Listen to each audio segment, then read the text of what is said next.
Bonsoir. Avec simplicité, vous dire combien nous sommes heureux de relancer le cercle clé que nous avions mis en sourdine pendant toute la crise du Covid. Nous tenions à faire un événement avant les vacances pour relancer avec un programme que vous recevrez pour la rentrée.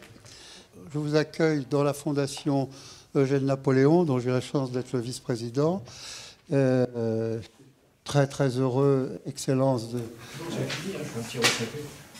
Voilà, bon, je suis un homme de l'ancien monde, donc nos amis ont eu un petit résumé de votre belle carrière et surtout de l'engagement culturel, intellectuel que vous avez toujours eu au long de votre carrière.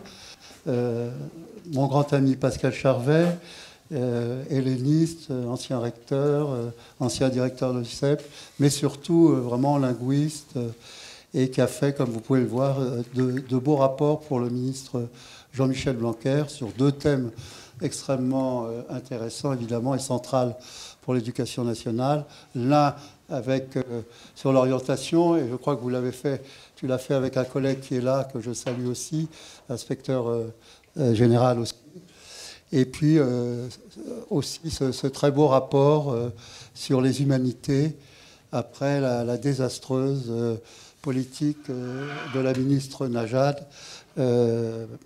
par rapport à la manière dont elle appréhendait pour toutes les couches sociales accueillies dans les collèges et lycées. Et voilà une régression dont on se remettra difficilement. On a présenté le thème. Je sais que beaucoup d'entre vous ont fait leurs humanités en son temps ou ont une culture importante. Donc, je vous laisse tout de suite la parole, mais je vous redis combien nous sommes heureux. Et j'excuse mon président, Fernand Girard, qui, pour des raisons familiales, n'a pu venir ce soir. Voilà. Excellence, je vous passe le micro aussi. Mais bonsoir et ravi de vous retrouver et heureux de la proposition qu'Éric nous a faite lorsque nous avons, avec une petite équipe, dont Stéphane, avec Annie Colonia et d'autres hellénistes, refait l'édition donc des 10 000, j'allais dire à fond vraiment, avec des regards qui permettent d'éclairer plus que ce n'avait été fait auparavant, enfin j'allais dire les enjeux et ce que signifiait pour nous cette fameuse expédition. Nous avons appelé le livre Les 10 000 parce que l'anabase correspond à un trajet d'allée qui, somme toute, est presque une promenade. Et en fait, c'est la catabase qui est réellement la descente aux enfers. Et c'est là où les mercenaires, évidemment, vont souffrir. Donc, je vais apporter le livre ce soir simplement parce que, comme je le trouvais un peu cher et que là, nous l'avons appris d'auteur, il est à 20 € au lieu de 28. S'il y en a qui sont intéressés, voilà, je le dis simplement. Donc, nous n'avions pas écrit ce livre, enfin, pensé à ce livre, le retraduire évidemment entièrement l'anabase, les 10 000, et nous n'avions pas pensé faire tout ce travail aussi autour. Pour la guerre, nous ignorions bien évidemment, au moment de la sortie du livre, qui est sorti évidemment en mars, mais il avait été fait avant, et il a coïncidé malheureusement avec la guerre en Ukraine. Alors je voudrais juste rendre rapidement hommage à Jean-Michel Blanquer, qui s'est battu pour le latin et le grec, à David Baudouin, qui a été son conseiller pour la pédagogie, qui est ici présent, et à qui nous devons que ces langues n'aient pas disparu de notre système éducatif. Et je le dis sans grands mots, puisque c'était quand même la suppression dont il était question, autant parler franc. Remerciements à tous ceux qui nous accueillent ici, Éric, au Cercle Clé, à Annie Colonia, qui a évidemment travaillé, j'allais dire beaucoup, enfin qui a travaillé autant que moi sur ce livre, et à Stéphane Gompers, ami et complice de toutes les aventures depuis l'adolescence, qui m'a même appris le latin et le grec au départ, presque quand même. Bon, et voilà. Et donc, nous interviendrons en duo, comme par le passé. Alors, d'abord, j'aimerais revenir sur cette notion simple, mais enfin, puisqu'on va essayer de dégager les enseignements qui peuvent être tirés d'une relecture aujourd'hui, d'une revisitation donc de l'œuvre de Xénophon et en particulier des 10 000. D'abord, le retour du tragique. Les événements tragiques qui marquent notre actualité nous incitent à rendre hommage aussi à ceux qui aujourd'hui sont pris dans la guerre et combattent avec un courage indicible pour leur liberté, notamment en Ukraine. Et le recours aux traces, aux textes de l'Antiquité et à Xénophon dans les 10 000, comme pour le reste de son œuvre, permet de mettre en perspective et dans la longue durée l'expérience de la guerre, celle de la désolation et de la résignation qui l'accompagne, mais aussi celle des sursauts héroïques qu'elle provoque. Alors donc aujourd'hui, ce retour de la guerre à nos portes en Ukraine, elle était de fait toujours là. En Éthiopie, il n'y a pas si longtemps, avec les Tigrés qui risquaient d'être massacrés. Donc, mais nous ne voulions pas la voir. Aujourd'hui, nous sommes frappés par la répétition, le retour du même dans l'histoire. Et à cet égard, la formule d'Alain Bauer est éclairante et je la reprends volontiers. Ce n'est pas un invariant, c'est autre chose, la guerre, mais c'est, dit-il, la guerre, à travers sa nature historique, combine intrinsèquement, mais de manière variable, deux dimensions du temps, la répétition et l'innovation. Je dirais donc que face à ces deux logiques contraignantes, il s'agit de répondre en fonction de la singularité de la situation. Nous donnons aujourd'hui les moyens que réclame, enfin, par exemple, la singularité du moment avec la Russie. Artaxerxès a-t-il, en son temps, clairement mesuré la force de résistance des mercenaires grecs conduits par Xénophon et le Spartiate Kérysophos. Ainsi s'instaure au travers de l'itération et de l'innovation, les deux ensemble, j'insiste, une confrontation avec notre présent historique. C'est dans ces écarts singuliers et aussi avec cette proximité et ces frottements aussi que peuvent se dégager que nous pouvons tirer des enseignements pour mieux appréhender le présent. Deux remarques dès le départ.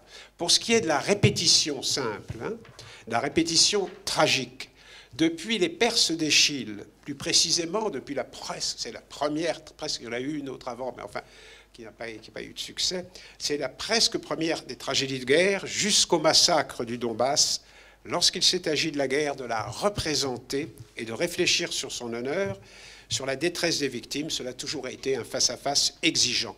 Une exposition douloureuse et parfois au-delà du supportable. Des victimes anonymes, comme ces femmes de Troie qui se battent et tentent de protéger leurs enfants massacrés. Que faire, que dire devant la catastrophe? Les figures des résistants de l'Antiquité aussi, c'est l'autre versant de la guerre, face à l'invasion perse lors des guerres médiques, comme ceux de l'Ukraine face à l'Empire russe, nous disent également ce qu'a été leur combat pour la liberté. Ainsi, les anciens Grecs incarnaient-ils aux yeux de René Char l'image de l'homme debout, de celui qui ne s'agenouille pas devant l'occupant. Et donc, et cette image nous rappelle évidemment une valeur intimement grecque, la noblesse de l'homme et sa vérité se mesurent à son énergie et à son sens de la liberté. Et Xénophon s'adresse ainsi aux 10 000 dans l'Anabase, le plus beau trophée qui vous reste, c'est la liberté dont vous jouissez dans les cités, où vous êtes né et où vous avez été élevé. Vous ne vous prosternez en effet devant aucun maître, mais seulement devant les dieux. Ces hommes libres peuplent encore notre imaginaire et nous dressons des ponts affectifs et intellectuels entre eux et les résistants ukrainiens d'aujourd'hui. Ne jamais cesser de lutter pour la liberté et la démocratie et de garder en dépit de tout confiance en l'humanité. Et surtout, chercher à savoir quelles sont les répliques à apporter à ce séisme culturel et sur le retour de la question de la confiance posée à l'homme. Mais, je dirais, on ne saurait occulter non plus, à côté de cette répétition attendue et que vous connaissez, la singularité de ces situations historiques.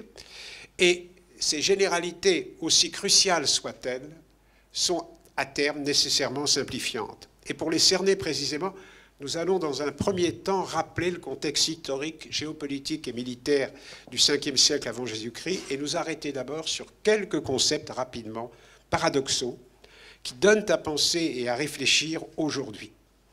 Alors des concepts paradoxaux comme d'abord l'autochtonie et la démocratie, empire et impérialisme, grec et barbare, et roi, empire, tyran, à partir donc de Xénophon.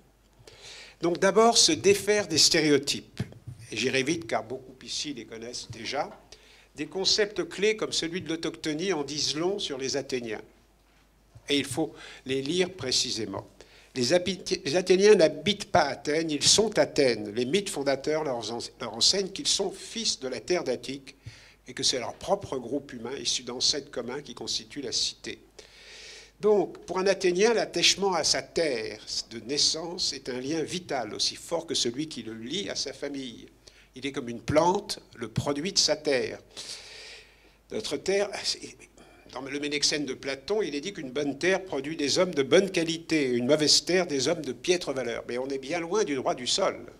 Parce qu'en fait, le droit, si on voulait parler de droit, pardonnez-moi là, c'est le droit du sperme, puisque, et oui, étant donné que le premier Athénien est né, j'allais dire, du frottement insistant d'Héphaïstos contre la jambe d'Aphrodite, qui, furieuse, l'a renvoyé dégoûté et s'est essuyé d'un mouchoir et a jeté le mouchoir encore couvert du sperme d'Héphaïstos. Et c'est là qu'est né Érictonios, qui était le premier monstre, enfin une sorte de monstre d'ailleurs, mais le premier Athénien.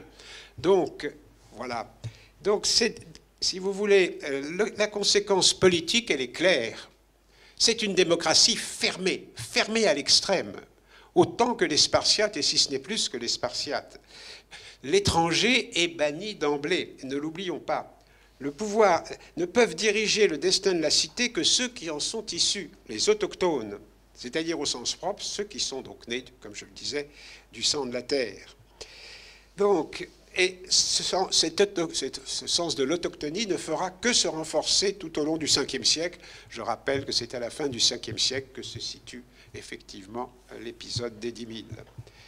Et donc, c'est pour cela que pour être citoyen, il faudra être né absolument athénien. Et à partir de 451, puisqu'on était un peu libéral avant, à partir de 451 avant Jésus-Christ, eh bien, il faudra être fils ou fille de père et de mère athéniens. Donc, un système fermé.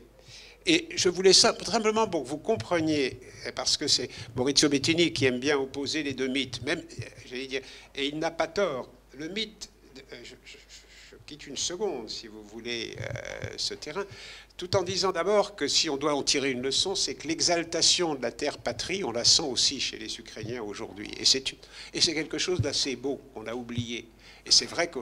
Mais ça n'est pas comme l'Ukraine, c'est vraiment la singularité athénienne est claire, c'est une fermeture à tout le reste. Mais cet attachement est fondamentalement fascinant. Mais plus intéressante pour nous, si l'on veut continuer et voir les différentes conceptions, c'est le récit traditionnel de la fondation de Rome. Romulus rassemblait d'abord dans son asylum, là où il accueillait les gens, des gens de partout, libres ou esclaves. Après cela, Romulus fit creuser une fosse circulaire où l'on déposa les prémices de tout ce qui était légitimé par la loi ou rendu nécessaire par la nature, et il a demandé qu'un geste particulier soit accompli. On raconte Plutarque. À la fin, chacun jeta dans la fosse une poignée de terre apportée du pays d'où il était venu, et on mêla le tout ensemble. Vous voyez où je veux en venir? Ils donnèrent à cette fosse le nom de Mundus, le monde. Le message politique de ce mythe est très fort. Le message des Romains, si vous voulez, est un message d'ouverture. Et bien souvent, les manuels d'histoire continuent à nous enseigner, j'allais dire, avec une foule de stéréotypes, moins aujourd'hui, mais encore toujours, si vous voulez, les Romains, parce qu'il y a l'Empire qui est mal vu, c'est une civilisation qui serait, j'allais dire, moins... évidemment beaucoup plus réactionnaire, on l'a dit, on a même accusé, il y a eu des polémiques dans les années 50 ridicules, et aujourd'hui l'histoire montre qu'en fait Rome, bien sûr, l'Empire romain a été non seulement assimilateur, mais a été aussi celui qui a, avant le christianisme, aboli l'esclavage en multipliant, il y a j'allais dire là-dessus un travail de Paul Venn remarquable sur les villes romaines, les affranchis, c'était presque la moitié de la population qui devenait affranchie des esclaves. Donc, intéressant de voir que là où on pense qu'est la liberté, dont on nous vante toujours les mérites, n'est pas pour, si vous voulez, attaquer Athènes, mais c'est pour voir que la force d'Athènes était aussi dans cette puissance redoutable, et c'est pour ça qu'elle développera aussi un impérialisme. Le concept d'empire est en effet polyvalent. Il ne concerne pas que les empires classiques, Perse, Sparte, romains, mais aussi les démocraties. Le jour de la bataille de Salamine, le 23 septembre 480, Athènes, cité démocratique, se bat contre l'Empire perse. Mais ce grand jour de la liberté que Salamine la divine offrit aux Grecs se charge rapidement d'une valeur ambiguë. Victoire libératrice ou mythe impérialiste? Grâce à Thémistocle, la marine athénienne assura dans les décennies suivantes l'hégémonie d'Athènes sur les autres cités grecques. Et la bataille de Salamine, transfigurée par les auteurs grecs et par les hommes politiques athéniens, devient un mythe. Elle signifie pour les Grecs d'Europe, et j'insiste, pour les Grecs d'Europe, ceux dont on ne parle pas souvent, enfin, je veux dire, on ne parle pas des Grecs d'Asie, sur les Grecs d'Europe, la victoire des cités sur les dynastes, des hommes libres sur les barbares. Mais au fil du temps, l'exaltation de cette victoire par les Athéniens, notamment l'orateur Isocrate, victoire sur les Perses, qui allait de pair avec la détestation de ces affreux barbares, servit les seuls intérêts de l'impérialisme athénien. Et ce que l'on peut appeler l'empire colonial athénien, face à l'empire perse, aujourd'hui, c'est le nom qu'on emploie, effectivement. De plus, cet impérialisme athénien occultait une réalité complexe, celle d'un empire perse où demeuraient des Grecs d'Asie mineure, Hérodote le premier et une foule d'auteurs, enfin, la moitié des grands auteurs grecs sont des auteurs d'Asie mineure, et non pas, enfin des Grecs d'Asie mineure, pardon, et donc qui vivaient en relative harmonie avec les Perses et se trouvaient de fait être grecs et barbares à la fois, comme par exemple Artémis d'Halicarnasse et tant d'autres comme les reines de Cyrène. Et c'est cette représentation athénocentrée du monde grec et fermée sur la Grèce que des hommes comme Xénophon et plus tard Alexandre le Grand vont faire voler en éclats. Et donc, c'est dans ce contexte général que je viens d'évoquer, mais qui est plus... Vous voyez, les Perses, enfin nous en reparlerons après, n'ont rien à voir avec l'empire de Poutine aujourd'hui. Rien à voir, enfin, c'est tout à fait autre chose. Enfin, c'est même presque drôle la manière dont Xénophon en parle, nous y reviendrons. Oui, puisque chacun est indépendant. Enfin, l'autorité centrale s'étant dégradée tout au cours du Ve siècle, c'est une cérémonie... une sorte de mosaïque de satrapie quasiment indépendante. Alors, quelles leçons tirer de la figure souvent controversée de Xénophon, de ce soldat philosophe à l'esprit libre? Vous comprendrez bien que cela permet de repenser ce qui, dans notre littérature, enfin moi, je dis franchement, je suis très progressiste de nature, Stéphane le sait, gauchiste même, ce qui m'a toujours ulcéré, c'est cette façon qu'a l'histoire enseignée dans les manuels, bien sûr pas dans les livres intelligents, il y en a quand même beaucoup, heureusement, mais c'est de nous matraquer l'image d'un Xénophon traite à sa patrie Athènes, qui passe du côté de Sparte, qui est en plus et qui aime les barbares. Enfin, voilà. Donc, rien n'est fait pour montrer. Alors, je rappelle quelques points de repère. Il naît vers 430 avant Jésus-Christ, à Athènes, 50 ans après Salamine. Et il va assister à la chute et à l'effondrement de l'empire d'Athènes, bien sûr, de sa cité, et de l'empire colonial face à Sparte en 404 avant Jésus-Christ. Tout s'écroule. Et c'est Sparte qui prend l'hégémonie et qui commence à constituer aussi un empire. Donc, à l'époque de Xénophon, la démocratie est en crise. Ils sont puissants, les démagogues et les sycophantes. Sparte, qui l'emporte, incarne aux yeux de Xénophon l'idéal d'une société aristocratique.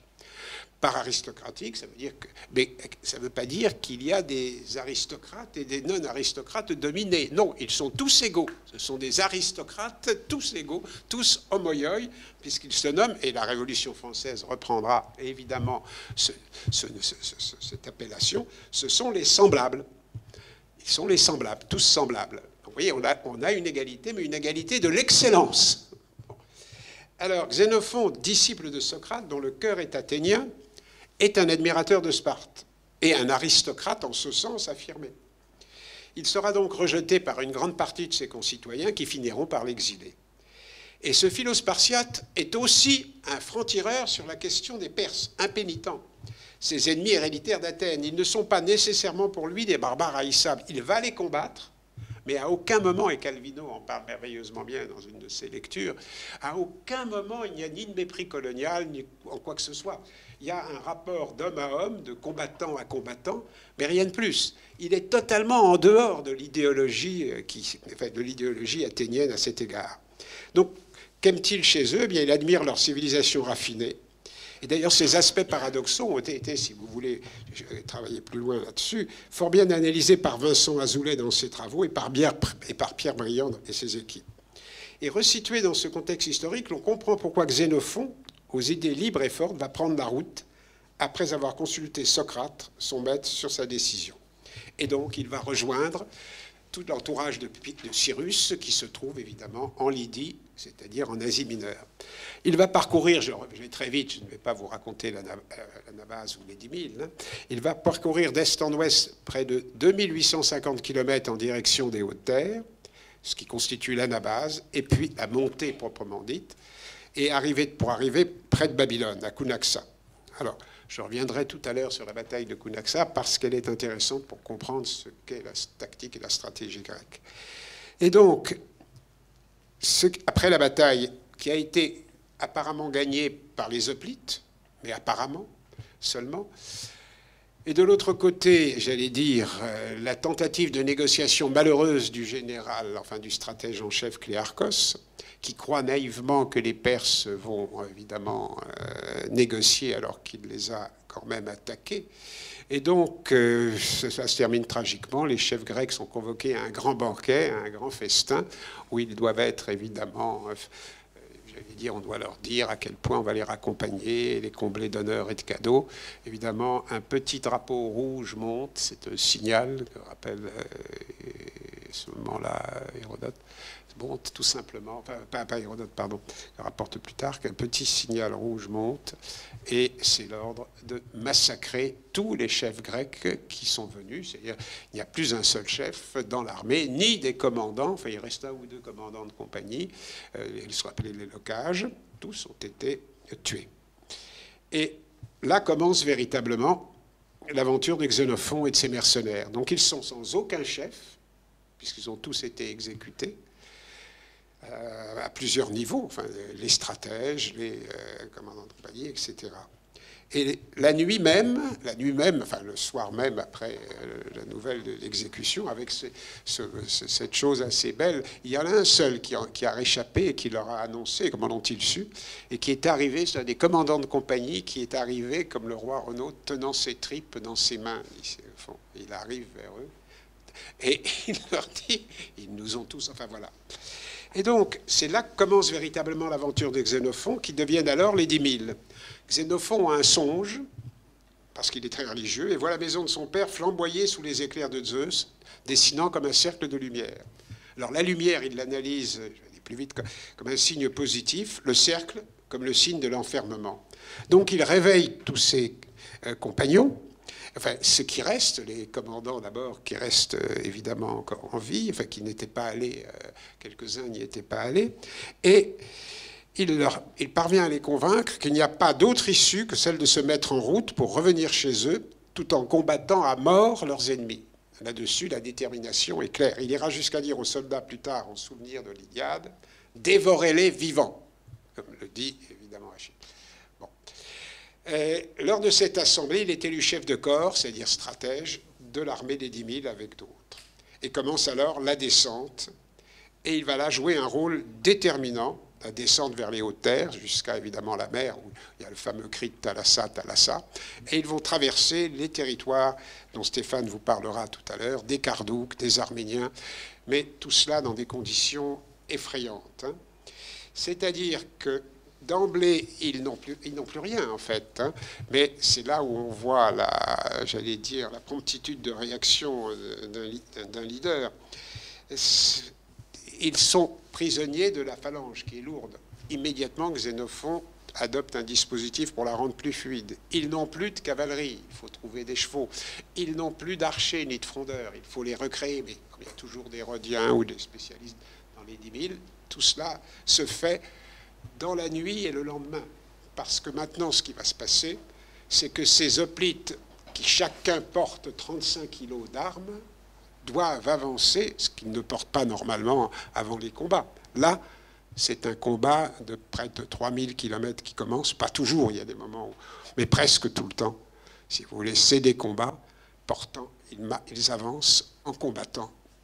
Donc, ils avancent en plein hiver, les pieds gelés, voire gangrenés, traversent le pays des Cardouques, probablement les Kurdes d'aujourd'hui, dont on apprend, ce qui est quand même étonnant, que l'armée perse avait envoyé 200 000 hommes pour les soumettre et les mater, et qu'on n'a jamais revu cette armée.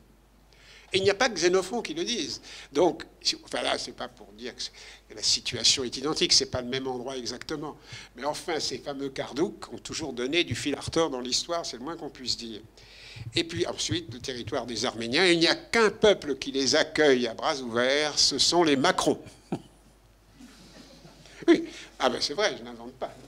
Oui, non, les fans, est-ce qu'on peut croire que c'est pour un bon mot? Bon. Et finalement, ils arrivent en haut du mont Tchétchès, vers la mer Noire. Et donc, ils organisent une immense fête pour ces retrouvailles avec la mer qui constitue leur patrie. Et donc, mais quand bien même ils ne souhaiteraient que rentrer chez eux, ces professionnels de la guerre, et ça c'est une vérité qu'on ne peut pas oublier, c'est ce que la guerre a de terrible, laissent une traînée de cendres et de sang derrière eux. Aucun mépris pour leurs adversaires, il s'agit ici de sauver sa peau, et non pas de porter un jugement moral sur les peuples rencontrés. Et ils vont même découvrir les merveilles de ce pays. Mais s'ils ont pu, si vous voulez, triompher, ça n'est pas simplement parce que ce sont des soldats redoutables. Ils le deviendront après l'expédition. Mais c'est parce qu'ils sont... Alors, ils sont soudés au moment de la bataille dans la phalange, puisque je rappelle que la phalange, c'est coude à coude, c'est la cité en marche. Donc ça, c'est fondamental face aux forces désorganisées, parfois des Perses. Mais c'est surtout... Et ça, c'est une représentation fausse que nous avons bien souvent de Xénophon. On dit « Ah oui, mais il y a plein de discours ». Non, il y a des discours, mais qui sont des discours absolument indispensables si le stratège ne veut pas y laisser sa peau. Parce que qui commande? Les stratèges, une fois que la décision a été votée. L'ADN démocratique chez ces Grecs est viscéral.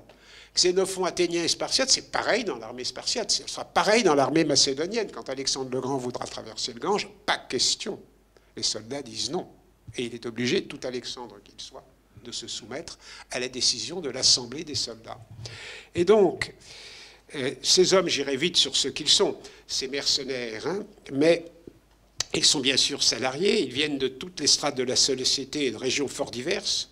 On trouve des soldats démobilisés à la fin de la guerre du Péloponnèse, beaucoup de Spartiates. Ils sont originaires donc du Péloponnèse, mais aussi des cités d'Asie mineure où ils sont en garnison, Grecs d'Europe, Grecs d'Asie, tous ensemble dans un vaste métissage. Ils viennent également aussi de Sicile, de Grèce continentale et de Thrace. Ils forment une mosaïque ethnique. Et nous les voyons comme à travers un kaléidoscope, soit en groupes multiples, soit la vaste troupe des guerriers qui, au combat, avancent serrés les uns contre les autres. Ils vont rivaliser d'audace, mais, encore une fois, c'est leur désir de survie, bien sûr, qui les aide, mais avant tout leur capacité à suivre les règles de fonctionnement communes. Ce sont des forbans, des flibustiers, il y a même des criminels parmi eux. Pas tous, il y a aussi des gens lettrés, il y a une population extrêmement variée, mais ils savent qu'il faut prendre les décisions à la majorité. Et qu'une fois que la décision a été prise à la majorité par l'Assemblée des soldats, ce n'est pas comme en France, là c'est la peine de mort si on ne l'applique pas. Si c'est pas trop grave, on évite évidemment la sanction finale, mais la règle est consentie, voulue, et par un groupe au fond qui est un groupe de mercenaires qui pourrait... Non, naturellement, ils savent que leur survie est due à cela. Donc tout au long de ces retraites, ces fameux discours de Cicéron que nous avons essayé de rendre les plus vifs possibles, tels qu'ils sont en grec et non pas parce que, si vous voulez, il y a un malheur avec les traductions, c'est toujours vouloir revenir à un style du 19e siècle qui ne manque pas de charme, qui ne manque pas de beauté, mais qui fait qu'on a l'impression que ces orateurs pérorent. Mais non, ils ne pérorent pas, c'est des phrases incisives, c'est debout, allons, ça n'est pas de longue période. Donc il ne cesse de prendre la parole pour convaincre les soldats de s'organiser et de garder espoir en Zeus sauveur. Et donc, c'est là tout l'intérêt de leur aventure, je dirais. Il encourage lui-même ce mode de prise de décision qui les unit, car les décisions sont prises, donc je vous l'ai dit, en assemblée des chefs de corps ou des commandants. Alors, cet ADN démocratique témoigne de ce qu'ils sont des hommes libres. Je dirais quelle belle leçon pour l'armée d'aujourd'hui. Soumettre les décisions, et c'est une force incroyable, parce que c'est une force de proposition. Les soldats viennent tout de suite voir le chef pour lui dire « j'ai vu ceci, j'ai vu cela, ce passage de guet ». Il y a une liberté à l'intérieur d'une organisation très rigoureuse, parce que la discipline reste la règle de base, hein, Et donc, ça va même beaucoup plus loin. Je pensais vous lire, vous pouvez les lire. C'est que Xénophon est amené à rendre des comptes. L'Assemblée condamne les stratèges à payer des amendes s'ils ont mal veillé à la revente de certains biens, lorsque bon, il y a des trafics qui se sont faits. Et Xénophon risque même la mort à un moment donné parce que on lui reproche de s'être mal comporté, d'avoir été parfois violent avec ses soldats. Et donc, on est vraiment dans un fonctionnement particulier. Alors, quel enseignement pour la guerre hier et aujourd'hui et son management, et quel est le rôle du chef de guerre? Alors, ce qui est intéressant, c'est que Xénophon lit de manière très moderne l'art de la guerre au management des hommes. Et là, on sent quand même, alors là, je suis gêné de le dire, mais que l'armée, et ce n'est pas du tout un propos antimilitaire, mais n'a rien inventé sur la conduite des hommes. Alors aujourd'hui, les Américains s'extasient devant, enfin il y a pas mal d'études sur Xénophon manager, parce qu'on préfère le manager. Mais enfin, quand il s'agit... Oui, parce qu'il a fait son traité de l'économique et qu'il avait des idées assez étonnantes. Mais ce qui est certain, c'est que sur, j'allais dire, la manière de conduire une armée, les principes sont... Il n'y a rien à changer. Xénophon peut être repris aujourd'hui sans changer une virgule. C'en est même affolant. Alors, il y agit en leader charismatique qui prêche par l'exemple et en manager efficace. Alors, il a des techniques de management afin d'entraîner les hommes à lutter de manière organisée et il met en place des valeurs fortes sur lesquelles les soldats... Voilà. Alors, les techniques de management, j'irai vite. La préoccupation de la cohésion et de la solidarité du groupe, ainsi que le respect des décisions prises par l'Assemblée des soldats. Et là, c'est une expérience, si vous voulez, politique et démocratique originale dans ces 10 000. Qui s'attendrait à voir 13 000 au départ, mercenaires, vous voyez, de tout acabit, pratiquer des règles aussi que nous aimerions voir pratiquer aujourd'hui par tout bon citoyen en France. Alors, le management chez lui, le rôle du chef, c'est la capacité à associer aux choix stratégiques, soit les chefs de corps, le commandant, soit l'ensemble de l'armée, afin de permettre aux hommes de rester soudés autour des mêmes objectifs et de triompher des obstacles. Donc, l'engagement auprès des hommes, savoir se battre à côté des soldats, comme le fera César aussi d'ailleurs. Xénophon, à un moment de l'expédition, ça, c'est Napoléon aussi le fera, mais ils sont rares, les chefs militaires qui vont vraiment au combat devant, risquant leur vie avec les hommes. L'idée étant, bien entendu, qu'il est trop précieux pour qu'on puisse l'exposer, ce chef. Eh bien, Xénophon, à un moment de l'expédition, répondra à un roi thrace, Cétès, qui lui dit « Viens avec moi, nous allons aller voir là-bas, et puis tes hommes suivront. » Et il lui demande pourquoi il ne le suit pas à cheval. Mais les hoplites courront plus vite, répond Xénophon, et avec plus d'ardeur si je les conduis moi-même à pied. Et donc, Cétès est obligé d'attendre Xénophon, parce que pour lui, on ne transige pas sur l'exemple à donner. Et il y a de multiples exemples passionnants d'ailleurs tout au long de la base. Alors, un seul détail, parce que quand même, je ne peux pas laisser de côté la bataille de Cunaxa, la capacité à garder le contrôle, le self-control, dirons-nous aujourd'hui. En termes de stratégie, la bataille de Cunaxa est passionnante parce qu'elle s'est répétée dans l'histoire et qu'elle se répète encore aujourd'hui. Le modèle est simple. C'est-à-dire que, en fait, il faut arriver à comprendre que la phalange est invincible. C'est impossible de détruire une phalange, j'allais dire, dans un combat frontal. Et c'est d'ailleurs pour cela que les Perses se dérobent à chaque fois, alors qu'il y a quand même à peu près 5 à 6 fois, pas autant qu'on l'a dit, mais près de 60 000 hommes contre et des cavaliers redoutables, qu'ils n'affrontent pas les 10 000 cavaliers de Cléarchos lors de la bataille de Cunaxa. Que s'est-il passé pendant la bataille de Cunaxa?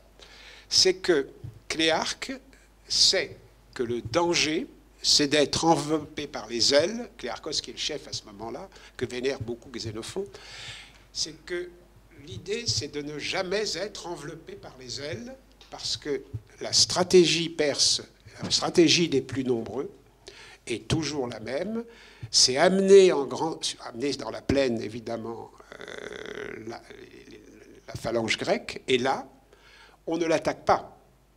Et ils en feront les frais une fois parce qu'ils n'auront pas pris assez de précautions.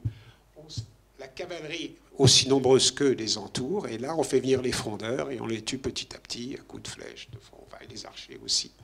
C'est ainsi, et je le rappelle, que vous avez le Parthe Surena, exterminera les légions romaines d'un mauvais général Crassus, lors de la bataille de Car, en 53 avant Jésus-Christ. Les Parthes ont continué cette stratégie, qui consiste à attirer, mais ne pas attaquer frontalement. Parce que les légions romaines aussi sont redoutables dans l'affrontement immédiat. Mais que peuvent-elles, dès qu'elles sont entourées par à peu près 3-4 fois plus d'hommes, voilà. Donc, il était adossé au fleuve Euphrate, Cléarque. Et il refuse, lorsque Cyrus lui dit de le suivre, de bouger, parce qu'il ne veut pas tomber dans le piège et se voir enveloppé immédiatement. Et Cyrus part, évidemment, et va agir très naïvement, puisqu'il va se jeter avec ses... la mort de Cyrus n'est pas due, comme on le dit parfois à Cléarque, elle est due simplement au fait qu'il est allé charger son frère, l'a même blessé, qu'il avait 600, je dirais presque cuirassés, parce qu'ils étaient solidement bardés de fer, avec lui, mais ils ont cru la bataille gagnée. Et que s'est-il passé? Évidemment, ces soldats, enfin ces cavaliers qui l'accompagnaient, les 600, sont tous partis pour poursuivre l'ennemi, selon la vieille tradition. Et ils ont laissé Cyrus seul. À la fin, est facile à deviner. Enfin, seul. Il y avait une dizaine d'hommes. Oui, mais non pas... c'est l'erreur. L'erreur, elle est là. C'est que dans la poursuite, il ne faut jamais se précipiter. Enfin, c'est une des choses importantes. Donc, c'est garder la tête froide. C'était cette qualité essentielle. Comme compétence, quelle est la proactivité? Enfin, d'abord, oui, je disais l'affection pour les hommes. Pour lui, la proactivité, il le dit, la rapidité et la mobilité aussi. Et donc, offrir un modèle au commandant de compagnie, toujours, et la capacité à maîtriser les questions de logistique qui sont au cœur de cette retraite. Le ravitaillement, il nous l'explique largement. Et puis, les valeurs que Xénophon prône, la mémoire des épreuves traversées pour mieux comprendre, celle qui suit, tout cela est dit, l'énergie, le courage, l'audace, la discipline, alors là, sévère au maximum, le respect des décisions, la recherche du profit aussi, parce que là, on ne transige pas, les mercenaires vont pouvoir faire davantage de butin, la vénération des dieux et la constance et la solidarité. Et donc, c'est ainsi qu'ils arrivent, avec ces valeurs et ce management, à être interdépendants, avancer ensemble. Ils se veulent libres et responsables. Donc, leur aventure aurait pu s'écrire dans le temps d'une autre durée, lorsque Xénophon songea à fonder une ville sur les bords de la mer Noire avec ses soldats et les habitants locaux. Il pense à un grand métissage, dans le même temps, un peu comme Alexandre le Grand. Enfin, bien avant. Dans le même temps, Xénophon observait l'armée devant lui, la masse imposante des hoplites, la foule des peltastes, les archers, les frondeurs, les cavaliers, tous devenus d'excellents soldats, aguerris par les épreuves. Il voyait cette armée impressionnante rassemblée sur les bords du pont Euxin, la mer Noire. Il aurait fallu dépenser des sommes exorbitantes pour réunir autant d'hommes et équiper de telles forces. Il se mit à songer quelle belle entreprise ce serait de fonder une cité, d'accroître le territoire et la puissance des Grecs. Cette cité, il l'imaginait de grandes dimensions quand il évaluait le nombre de soldats et celui des personnes installées au bord du mont Euxin. Ce rêve a failli lui coûter la vie, parce que les soldats sont tellement attachés à leur terre natale, qui n'est pas forcément le Péloponnèse, qui peut être la Sicile, la terre d'Asie, que pour eux, quelques-uns suivent Xénophon, les autres veulent vraiment sa peau, parce qu'ils estiment qu'il est en train de les trahir. Et donc, Xénophon comprend, et l'Assemblée démocratique des soldats et la réalité ont raison de son rêve utopique, et en manager avisé, en chef avisé, il le comprend et s'adapte. En guise de conclusion, je terminerai sur un autre enseignement qui confronte la logique impériale achéménide des Perses et la logique impériale d'Alexandre le Grand, inspirée par Xénophon, qu'il a lu attentivement. Son précepteur, nous le savons, Alexandre, était Aristote, mais ses lectures allaient vers Xénophon et, bien sûr, vers l'Iliade avant tout. Parce que grâce à ce que révéla leur équipée en Perse, ces mercenaires ouvrent le chemin à Alexandre. Ils l'éclairèrent sur les grandeurs et les faiblesses de cet empire. Et si l'on veut comparer aujourd'hui, nous sommes dans une situation tout à fait différente de la Russie. Chaque royaume éloigné du centre de Babylone s'arrogeait la plus grande autonomie.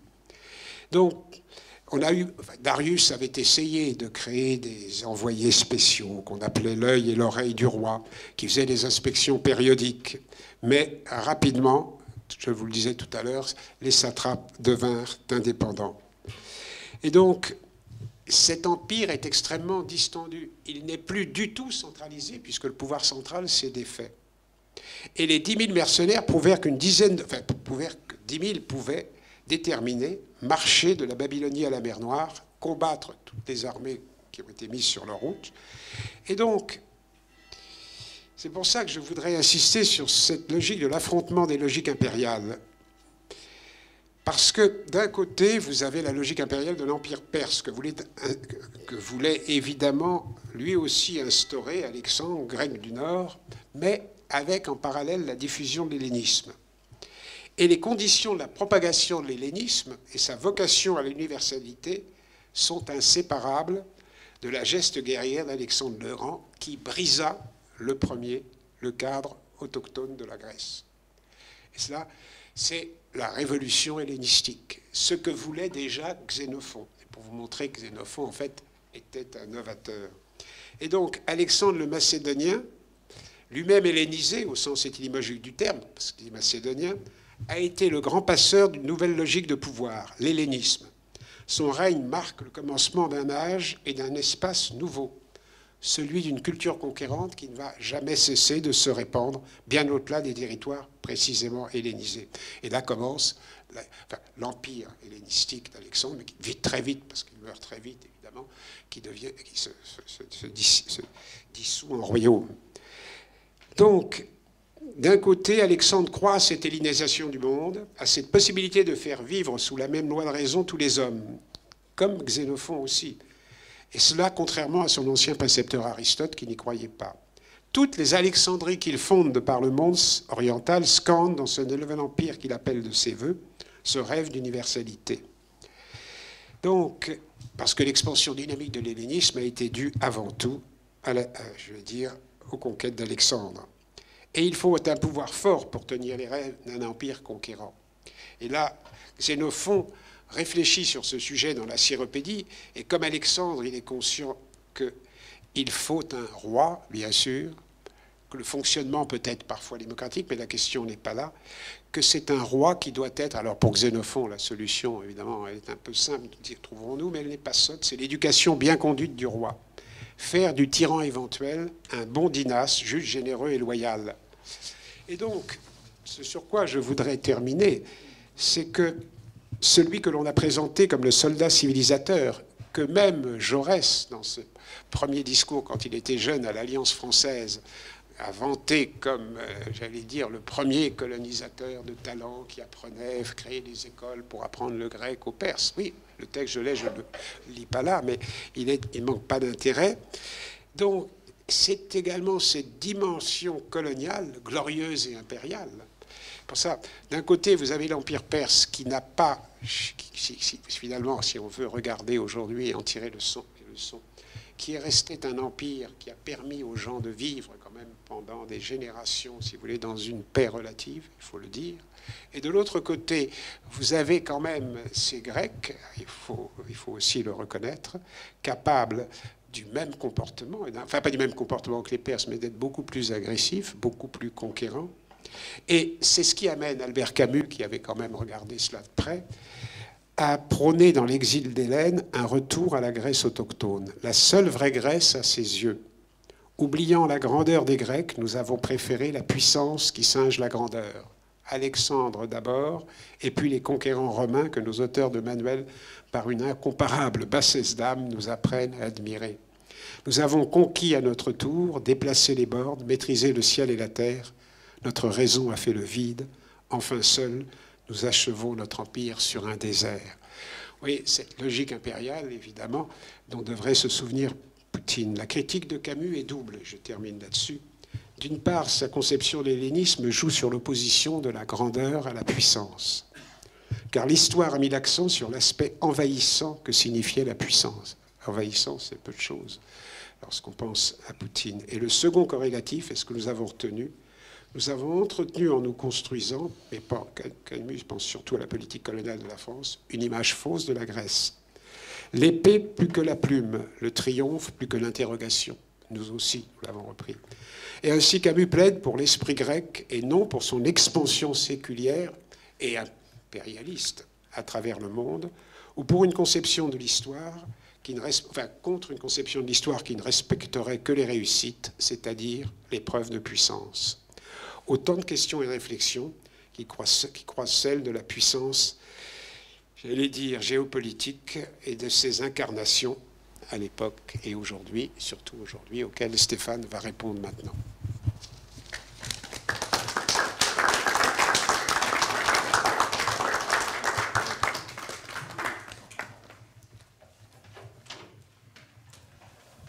Merci beaucoup de m'avoir associé à cette soirée. Je suis d'autant plus heureux d'être ici d'abord que je retrouve de bons amis.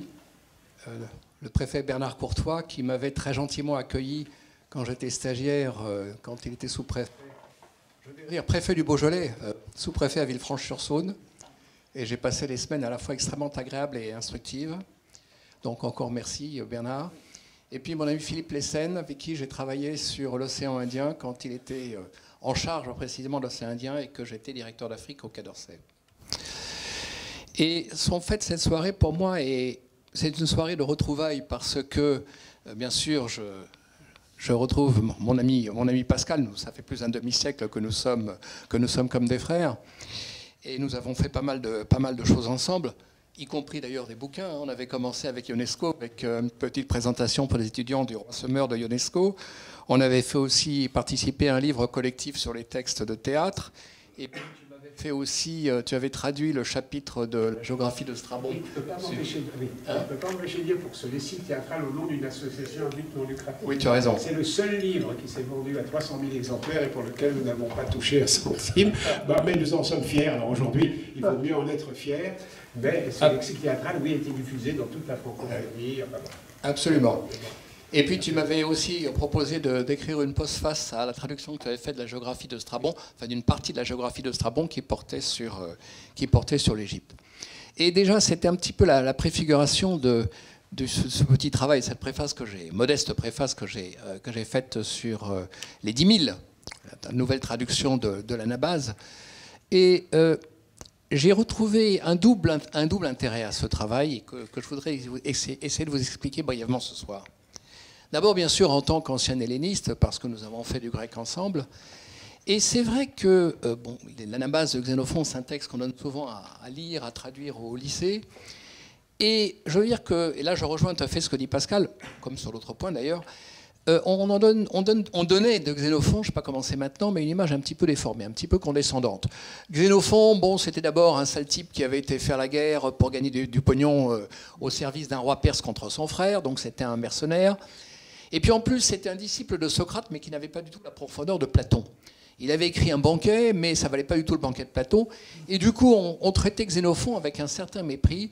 Et tu as très bien montré, Pascal, et je ne vais pas reprendre ce que tu as dit, mais tu as très bien montré, au contraire, la profondeur, la modernité du discours politique, du discours historique, et également du discours militaire de Xénophon en tant que chef, en tant que gestionnaire de ressources humaines, en tant que théoricien de la puissance et de la politique.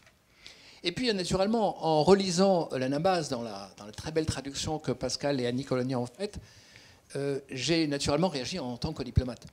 J'ai été sous-directeur du Proche-Orient, enfin, c'est d'Égypte au Levant, comme on dit dans le jargon du Quai d'Orsay, et il se trouve que le périple, l'épopée des 10 000 se passe à travers la Turquie actuelle, mais aussi un morceau de Syrie, mais aussi un morceau d'Irak. Et donc, fatalement, quand on relit ces textes, on pense à ce que sont devenus ces terres aujourd'hui, et je vous en dirai brièvement quelques mots. Mais je voudrais commencer par revenir sur ce que tu as dit de ce très beau passage de l'Anabase, où Xénophon brusquement se révèle comme chef. Hein, tu l'as rappelé, Cléarchos et puis tous les autres ont été massacrés par traîtrise. Et les mercenaires, enfin les 10 000, sont laissés à eux-mêmes. Et là, il faut que quelqu'un se révèle. Et ce qui est frappant, c'est que brusquement, un homme apparaît, il a un songe, il dit, bon, maintenant, il faut que je fasse le travail. Et deuxième aspect frappant, et vous voyez déjà à qui je fais allusion, c'est par un discours qu'il se manifeste. Et ça, évidemment, c'est de Gaulle. C'est le 18 juin. On voit dans la nuit, dans la détresse, brusquement, ils croyaient avoir gagné, puis Cyrus a été tué, ils sont tout seuls en terre hostile, que vont-ils faire? Et là, brusquement, quelqu'un, un, se manifeste comme chef, et deux, se manifeste à travers la parole. Et alors du coup, ça nous incite à, une fois de plus, à une réflexion, ce que je vais dire n'a rien d'original, mais à une réflexion sur le rôle du chef dans l'histoire. Qu'est-ce qui est déterminant? Et là, vous me permettrez de citer un texte qui va un peu à l'encontre de ce que je dis, mais qui me tarabuste depuis longtemps. C'est l'épilogue de Guerre et paix de Tolstoï. Je vous lis les quelques lignes. En considérant seulement ces expressions de la volonté des personnages historiques, qui, sous la forme d'ordre, sont liés aux événements, les historiens ont supposé que les événements dépendent de ces ordres. Or, en examinant les événements mêmes et le lien qui unit les personnages historiques aux masses, nous avons trouvé que ceux-ci, comme leurs ordres, sont dans la dépendance des événements. Et il m'est même arrivé dans des moments de folie d'avoir envie d'écrire un essai que j'aurais très prétentieusement intitulé « Contre Tolstoï ». Tolstoï pose une question naturellement très pertinente. Mais je crois qu'il a tendance, et c'est une réaction normale contre les historiens de son temps, mais il a tendance parfois à minimiser le rôle de ces personnages historiques qui, au moment de crise, crise au sens à la fois étymologique, hein, c'est le moment du jugement, c'est le moment décisif, hein, crisis en grec, mais aussi le moment de la catastrophe, ces personnages qui brusquement surgissent, se lèvent, comme l'a fait Xénophon, et prennent la direction des opérations. Donc, si jamais ça peut donner des idées d'essai à tel ou tel d'entre vous, je vous soumets l'idée. Je vais vous parler surtout, évidemment, en tant qu'ancien diplomate, la lecture que j'ai pu faire de ce texte, refaire de ce texte, encore une fois, grâce à votre...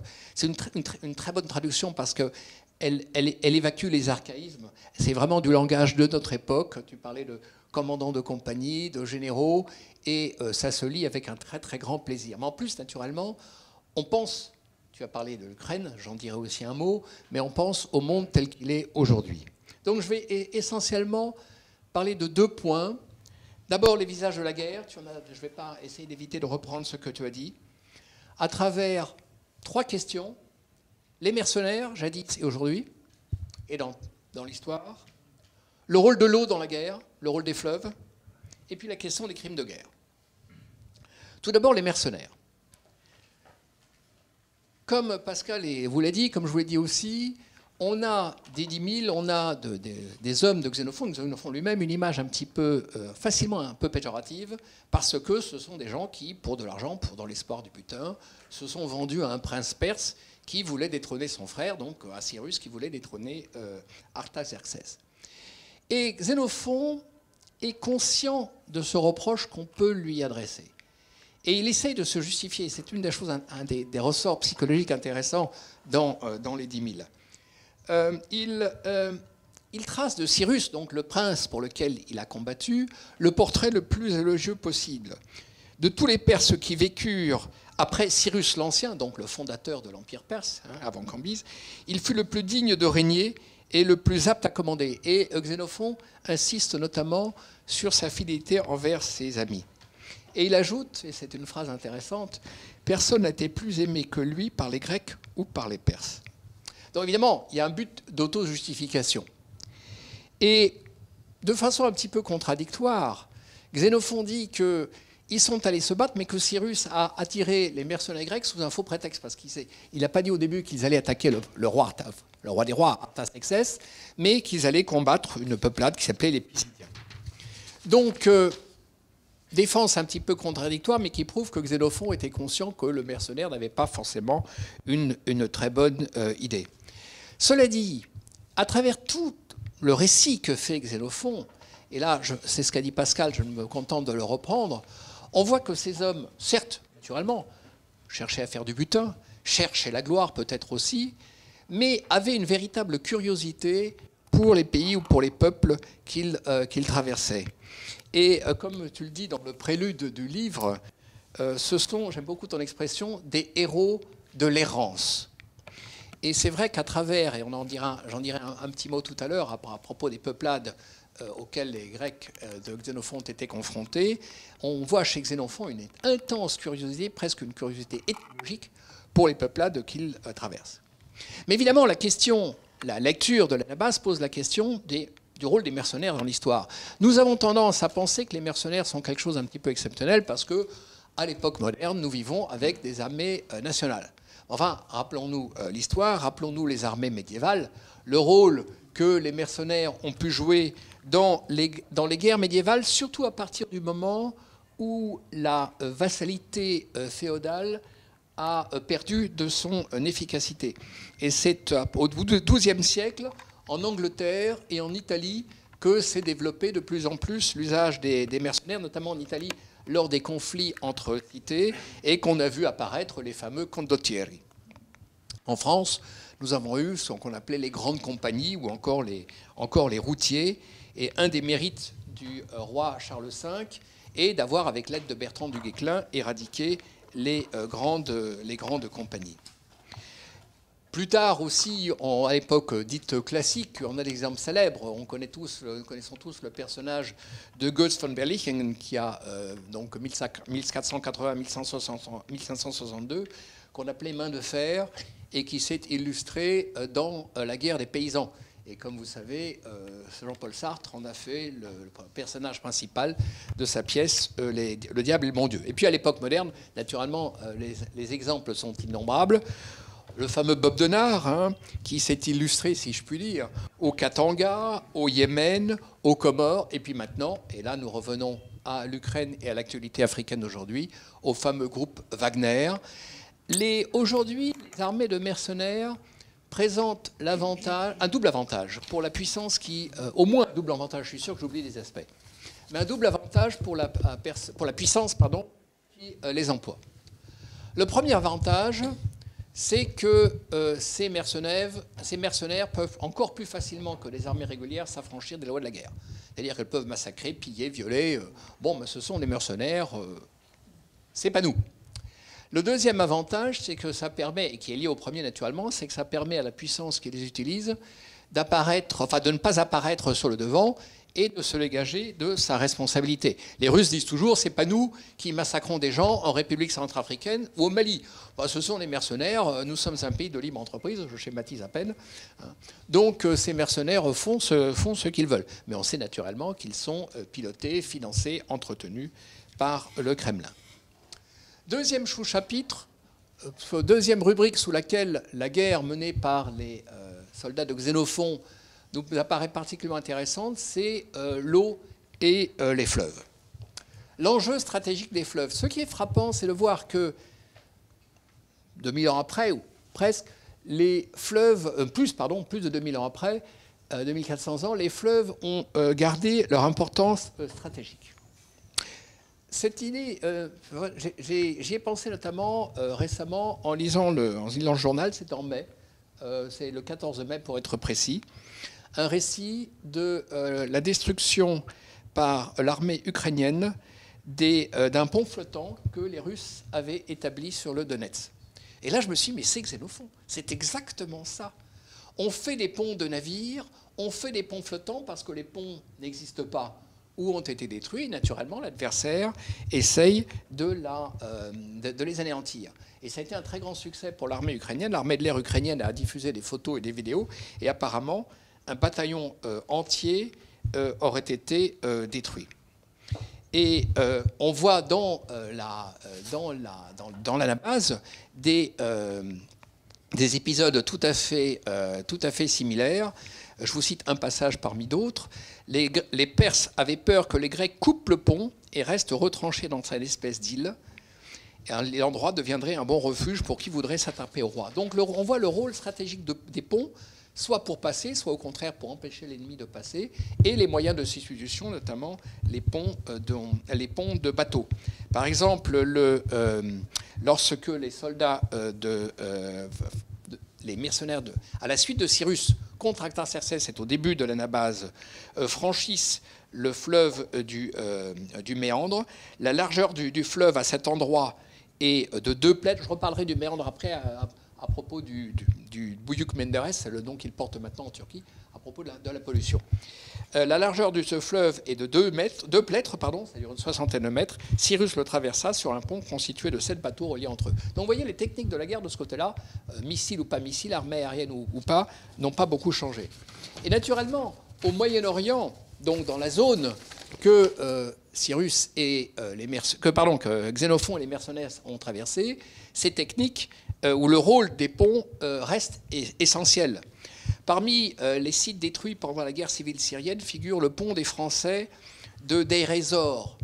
En juillet 2015, la coalition internationale a détruit 2 ponts utilisés par Daesh entre la ville syrienne de Boukamal et la frontière irakienne. Bon, on pourrait prendre ça, multiplier les exemples, et vous voyez que le rôle des ponts, le rôle stratégique des ponts et des fleuves reste aujourd'hui une donnée essentielle. Cela dit, il y a évidemment des éléments qui n'existaient pas à l'époque de Xénophon, et là, la lecture de Xénophon est intéressante, non pas par similitude, mais par effet de contraste. C'est la raréfaction de l'eau, et c'est la question de l'environnement. Les fleuves que traversent Xénophon et ses hommes sont les fleuves vastes. Au contraire, aujourd'hui, se pose la question de l'assèchement des fleuves ou de l'assèchement des marais. Lors de la guerre entre l'Iran et l'Irak, Saddam Hussein a ainsi asséché le marais du Chotel arabe. Officiellement, il s'agissait d'étendre les surfaces agricoles. En fait, il s'agissait de faire partir les populations chiites qui étaient soupçonnées de sympathie envers l'Iran. Aujourd'hui, la Syrie et l'Irak accusent la Turquie d'aggraver les effets de la sécheresse qui est particulièrement aiguë ces temps-ci, en multipliant les barrages le long de l'Euphrate. Alors que l'Irak et la Syrie eux-mêmes ont construit des ouvrages hydrauliques, le barrage Salam sur le Tigre ou le barrage de Takba ou de Tishrin et Elbath sur l'Euphrate. Si on sort de la zone parcourue par les 10 000, si on va en Afrique, on a à l'esprit naturellement la querelle entre l'Éthiopie, chère à mon cœur, enfin 2 pays chers à mon cœur, j'étais en poste dans tous les 2, donc c'est un peu difficile de prendre parti, mais la querelle entre l'Éthiopie et l'Égypte sur ce qu'on appelle le grand barrage de la Renaissance, que l'Éthiopie est en train de construire sur le Nil. L'Égypte accuse l'Éthiopie de vouloir diminuer le cours du Nil et par conséquent diminuer les possibilités d'irrigation. Ce à quoi l'Éthiopie répond non, pas du tout, parce que ce n'est pas un barrage d'irrigation, c'est un barrage purement hydroélectrique. Donc certes, au moment de la constitution de la réserve du lac réservoir, forcément on diminuera le débit, mais ça ne va durer que peu de temps, quelques années, et ensuite le débit retrouvera son cours normal.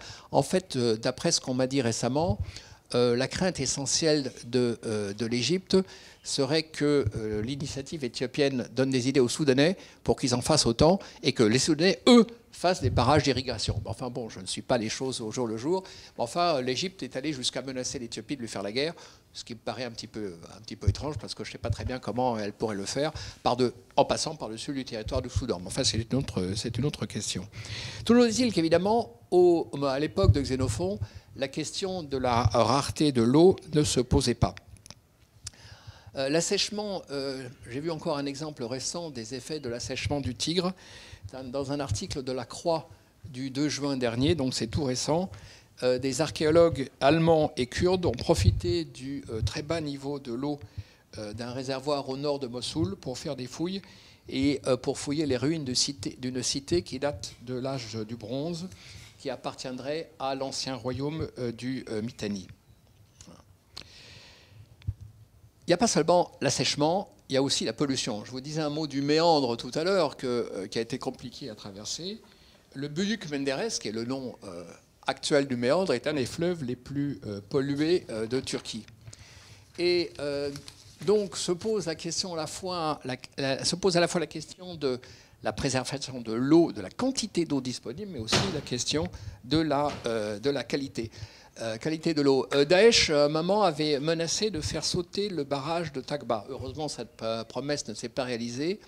Mais les exemples de tensions entre pays que je cite prouvent, et on en a évidemment aussi d'autres exemples en Afrique, laissent à penser du moins que de plus en plus, les conflits modernes risquent d'être des guerres de l'eau. Troisième élément, pour les visages de la guerre, la question du pillage et des crimes de guerre. Les mercenaires ne sont pas des enfants de cœur, hein, ce n'est pas des bisounours, ils font des pillages, ils massacrent. Hein. Je vous cite un passage. Un commandant de compagnie, Polycratès l'Athénien, demanda à pouvoir partir en avant. Il prit avec lui les soldats les plus mobiles et se rendit au pas de course dans le village que le sort avait attribué avec Xénophon. Il captura chez eux tous les habitants, le chef du village compris. Il mit aussi la main sur la fille du chef de village, mariée depuis 8 jours. Donc pas très élégant. En même temps, ou en revanche, on constate et chez Xénophon une condamnation de la violence déloyale. C'est-à-dire que lorsqu'on trahit un serment, comme l'a fait Artaxerxès, enfin quand on fait les hommes d'Artaxerxès avec Cléarchos, les chefs grecs qui ont été massacrés, ou comme le font certains Grecs, alors là, l'action devient criminelle. Et il y a un passage très intéressant, c'est au livre 5, sur l'initiative d'un commandant de compagnie, Cléarétos. Les Grecs, enfin un groupe de Grecs attaque un village d'une peuplade, les Colches. Ils sont repoussés et Cléarétos est tué. Et alors les Colches envoient 3 anciens, 3 elders, comme on dirait aujourd'hui en Éthiopie, demander des explications. Et parce qu'ils ne comprennent pas pourquoi cette attaque. Et des Grecs rescapés du groupe des attaquants s'en prennent à eux et les lapident. Et là, Xénophon harangue les troupes et fait acter le châtiment des coupables et la purification de l'armée. Donc on voit que déjà à cette époque, même si des comportements prédateurs, meurtriers étaient admis, on pouvait quand même avoir, et je crois que c'est très net, je ne sais pas si tu veux ajouter quelque chose. Il parle de crimes de guerre. Parce qu'on a trahi la parole donnée. Exactement. Et la sanction, elle est immédiate. Oui. Les soldats votent la mort de ces criminels. Oui. Donc à travers la lecture de Xénophon, là aussi... loin de la justice. Oui. Donc là aussi apparaît une problématique très moderne avec l'enquête sur les nombreuses enquêtes sur les crimes de guerre commis par les Russes en Ukraine. Ce qui m'amène, je vais essayer d'être très bref, au deuxième grand volet, mais tu en as dit un mot, donc je peux être bref effectivement, mais qui rend la lecture ou la relecture des 10 000 de l'Anabase tellement intéressante, c'est l'opposition entre empire et nation, et l'opposition aussi entre sortes d'empires, parce que tous les empires, comme tu l'as dit très justement, ne sont pas semblables. Comme je vous l'ai dit, Xénophon et ses troupes sont passés par 4 pays, si on inclut la Grèce, qui était leur point de départ, donc la Grèce, la Turquie surtout, mais aussi un morceau de Syrie et un morceau d'Irak. Ils n'ont pas pénétré dans ce qui est aujourd'hui la République d'Arménie ou la Bulgarie ou l'Iran, mais ils ont eu affaire aux Arméniens, aux Thraces, dont on ne connaît pas beaucoup de choses, et naturellement à l'Empire perse. Et parler de l'Iran sera assez pertinent parce que, j'essaierai de vous le montrer, l'Empire perse, malgré, même maintenant à l'époque des mollahs, se réclame assez largement de son passé ancien et du passé perse. Donc il y a, à travers la lecture de ce très beau récit, on voit un mélange très intéressant de survivance et de bouleversement. Un mot des Grecs. Bon, tu en as beaucoup parlé, hein, notamment de l'opposition entre Athènes et Sparte. La Grèce n'existait évidemment pas en tant que pays, c'était un ensemble de cités, de poleis, hein, qui étaient souvent en guerre les unes contre les autres. Athènes contre Sparte, Athènes contre Syracuse, Sparte contre Thèbes, etc. Mais il est quand même frappant, et ça se voit très bien dans l'Anabase, que tous ces gens étaient unis par le sentiment d'une identité commune. Mais, et là je rejoins tout à fait ce que tu dis, c'est pas comme chez un orateur comme Isocrate. Isocrate, qu'on nous a fait beaucoup traduire aussi, qui est un des auteurs grecs les plus emmerdants de la littérature grecque, passez-moi l'expression. Mais Isocrate qui est quand même assez intéressant à cause de son idéologie, parce que c'est vraiment l'idéologie des Grecs contre les barbares. C'est presque un esprit des croisades avant la lettre. Rien de tel chez Xénophon. Certes, il y a un sentiment de communauté chez les Grecs, mais il n'y a pas d'hostilité systématique, loin de là, bien au contraire, envers les Perses, envers les entre guillemets, les barbares, ou envers les autres populations d'ailleurs, même si naturellement les Grecs sont très conscients de leur identité. Donc, les Grecs ont eu affaire aux Thraces, qui ont disparu. Maintenant, on a du mal à les identifier, mais enfin, ils étaient, semble-t-il, surtout, on retrouve leurs traces en jeu de mots, surtout dans la Bulgarie actuelle. Les Kurdes, donc les ancêtres, pardon, les Kardouks, pardon, les ancêtres, semble-t-il, des Kurdes actuels. Je dis ça avec une certaine prudence parce que les Kurdes se réclament aussi des Mèdes, et puis aussi les Arméniens. Quels sont les héritiers? Donc je vais revenir sur ces populations. Les héritiers de la Perse, de l'Empire perse, il y en a deux. Et d'une certaine façon, quel que soit le régime, ce sont deux empires. Il y a d'une part la Turquie et d'autre part l'Iran. L'Iran s'est toujours réclamé de l'héritage perse. C'était naturellement... donc il y a eu des résurgences de l'Empire. En 260, par exemple, après Jésus-Christ, le roi sassanide Shapur Ier a triomphé des Romains et capturé l'empereur Valérien. Je dis ça parce qu'il y a une très belle fresque sur un bas-relief de Nakhchevrotstam, près de Persépolis, qui commémore l'événement. Je ne sais pas si vous avez visité Persépolis, qui est un endroit sublime, comme d'ailleurs tout l'Iran. C'est un pays magnifique. Et alors, ce qui est frappant, c'est que, bien sûr, le Shah d'Iran a célébré avec faste son rattachement à l'Empire perse, mais y compris, et il a voulu aussi ressusciter le rêve d'empire, mais on voit que dans l'Iran des mollahs, ça reste très présent. J'étais très frappé en visitant l'Iran, j'y suis allé 2 fois, par le soin que mettent les Iraniens à entretenir le souvenir de leur passé, et de leur passé impérial, politique ou culturel aussi, au prix parfois de certaines contorsions idéologiques. Mais par exemple, quand on va à Persépolis, on nous dit que l'ayatollah Khamenei a visité les lieux et qu'il a signé le livre d'or et qu'il a parlé de l'antique puissance de Persépolis. Et naturellement, ça s'est senti pendant la guerre entre l'Iran et l'Irak. Et là, l'Iran a fait appel de façon contradictoire à tous les sentiments nationaux possibles. Si vous allez à Téhéran, et si vous ne l'avez pas encore fait, il faut visiter le musée de la révolution islamique et de la défense sacrée, qui relate notamment, à travers des reconstitutions, des photos, etc., la guerre contre l'Irak. Et alors, il y a 2 salles qui sont totalement contradictoires. C'est assez amusant de faire l'une après l'autre.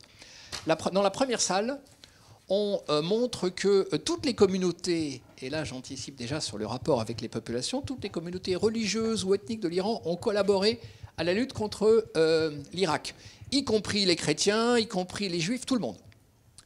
Et puis dans la salle suivante, on explique que c'est grâce à l'ayatollah Khomeini et au chiisme que l'Iran a triomphé de l'Irak. Donc vous voyez, la logique impériale actuelle peut s'accommoder de certaines contradictions. D'ailleurs, sur l'Iran, la plus jolie définition de l'Iran que j'ai entendue, c'est celle donnée par notre ambassadeur de l'époque, tu le connais, Philippe-François Sénémo, qui nous disait, une fois, quand on avait visité l'Iran, l'Iran est un millefeuille de contradictions qu'il faut détacher une feuille par feuille avec une pince à épiler. Et donc la vision qu'on peut avoir de l'Iran, et qui est entretenue naturellement, notamment par la propagande américaine, est certainement un petit peu sommaire. Comme je vous le disais, tous les territoires que Xénophon traverse ont fait partie dans l'Empire ottoman. L'Empire ottoman a été démantelé par les traités de Sèvres et de Lausanne, d'où l'indépendance de la Syrie, d'où l'indépendance de l'Irak. Bon, je n'y reviens pas trop longuement. Est-ce que la Turquie actuelle est l'héritière ou non de l'Empire ottoman? On a eu l'impression avec Atatürk qu'il y avait une rupture. Rupture naturellement avec l'islam, adhésion à l'OTAN, association à la communauté européenne, et puis la Turquie en 1987 a officiellement déposé sa candidature à la communauté européenne. C'est-à-dire ce qui se passe actuellement en Turquie donne à penser le contraire. Erdogan donne au contraire le sentiment de prendre ses distances vis-à-vis de l'Occident, achat de missiles russes par exemple, donc de prendre 600 vis de l'Occident et de vouloir relancer l'Empire, d'où une fermeté accrue contre les Kurdes, et résurrection de la tension avec la Grèce. Tout récemment, comme vous avez vu, la Turquie a dépêché des navires de prospection pétrolière et gazière en mer Égée, ce qui a suscité une vive tension avec la Grèce. Et vous avez noté aussi l'attitude ambiguë, habilement ambiguë, je dois dire, de la Turquie dans la crise ukrainienne, puisque d'un côté, la Turquie a condamné l'invasion de l'Ukraine, et elle a fermé le Bosphore, ce qui a empêché les navires russes de circuler, mais de l'autre, Erdogan continue à entretenir des relations étroites avec Poutine. Les relations entre la Turquie et l'Iran sont également complexes et contradictoires. Les deux pays sont opposés en Syrie. La Turquie souhaite, ou a souhaité, je ne sais pas si elle y croit encore, le renversement du régime de Bachar el-Assad. Et déjà du temps d'Hafez el-Assad, il y avait de vives tensions entre la Turquie et l'Iran au sujet entre la Turquie et la Syrie, excusez-moi, entre la Turquie et la Syrie, qui est donc proche de l'Iran, parce que la Syrie était accusée de soutenir les Kurdes du PKK, et aussi que le conflit portait également sur l'exploitation des eaux de l'Euphrate. Actuellement, comme vous le savez, l'Iran appuie au contraire le régime de Bachar el-Assad à travers le Hezbollah. D'autre part, le militantisme islamique sunnite d'Erdogan peut faire de l'ombre à l'Iran qui est chiite. Mais cette opposition entre l'Iran et la Turquie n'est pas absolue. Dès 1998, l'Iran et la Turquie avaient signé un accord de coopération sécuritaire, notamment contre les Kurdes. La Turquie a soutenu l'accord de 2015 sur le nucléaire iranien. L'Iran a été un des premiers États à condamner la tentative de coup d'État de juillet 2016 en Turquie. Les deux pays, je vous donne des exemples, je pourrais en donner d'autres, les deux pays ont signé avec la Russie en mai 2017 l'accord d'Astana qui devait créer 4 zones de l'escalade en Syrie, qui est resté malheureusement lettre morte. La Turquie continue à importer du pétrole et du gaz d'Iran, malgré les sanctions, et également naturellement de Russie. Donc on voit que les héritiers de l'Empire perse jouent tous les deux une logique impériale, et que ces deux logiques impériales peuvent de temps en temps cohabiter, peuvent de temps en temps se combattre. Quelle relation joue-t-il avec les populations qui composent ou qui peuplent leur territoire? Et là aussi, on voit pas mal de contradictions qui rappellent celles de l'Empire perse dont Pascal a parlé. D'un côté, il y a une certaine reconnaissance, non pas du droit à l'indépendance, mais du droit à l'autonomie qui rappelle la situation de nombreuses populations de l'Empire perse, telles que les relate l'Anabase. Je cite l'Anabase, livre 7, 8, 25. Les Kardouks, les Kalibes, les Chaldéens, les Macrons, les Kolches, les Mosinèques, les Koweïtes et les Tibarènes étaient des peuples indépendants, carrément indépendants. Aujourd'hui, ça ne va évidemment pas aussi loin, mais la Turquie comme l'Iran admettent l'existence de certaines minorités. En Turquie, depuis le traité de Lausanne, la Turquie reconnaît 3 minorités: les Arméniens, les Grecs et les Juifs. En revanche, les Kurdes, les Arabes et les Alévis, qui sont proches des Alaouites syriens, ne sont pas reconnus comme des minorités parce qu'ils sont musulmans. Donc, ils sont turcs. Le cas de l'Iran, la loi fondamentale iranienne admet l'utilisation des langues régionales, et 5 sièges au Parlement sont réservés aux chrétiens arméniens et assyriens, aux juifs et aux zoroastriens. Mais là aussi, c'est un point commun avec la Turquie, cette reconnaissance n'affecte que des groupes religieux non musulmans et ne concerne pas les sunnites ou les groupes ethniques ou linguistiques comme les Azéris, les Turkmèdes, les Kurdes, les Baloutches, les Arabes. D'ailleurs, le guide de la Révolution, Khamenei, lui-même est azéri. Un mot sur 2 peuples qui ont connu et qui qui ont connu un destin tragique.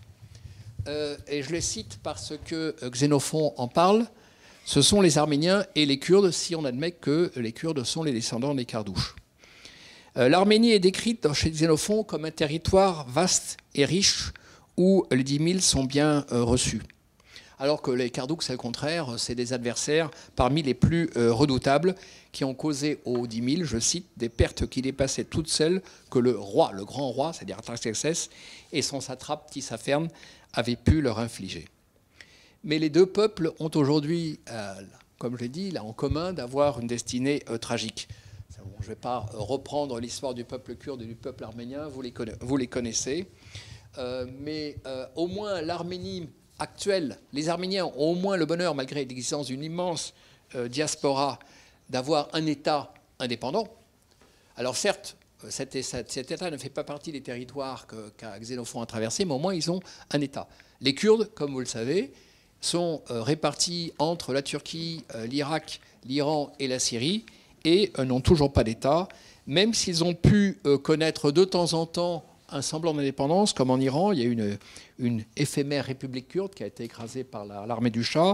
En Irak, Saddam Hussein a accordé l'autonomie aux Kurdes, mais cette autonomie est restée lettre morte et s'est terminée avec l'utilisation de l'arme chimique à Halabja en 1988. Aujourd'hui, les choses se sont améliorées puisqu'il existe un gouvernement régional du Kurdistan qui a des compétences législatives. Mais ce gouvernement ne comprend pas Mossoul, l'ancienne Ninive, et ni Kirkouk, donc ne comprend pas les villes proches des champs de pétrole. Bon, je passe sur la répression contre les Kurdes en Syrie, en Turquie, et en Syrie aussi aux attaques de la Turquie. Vous connaissez, vous lisez les journaux.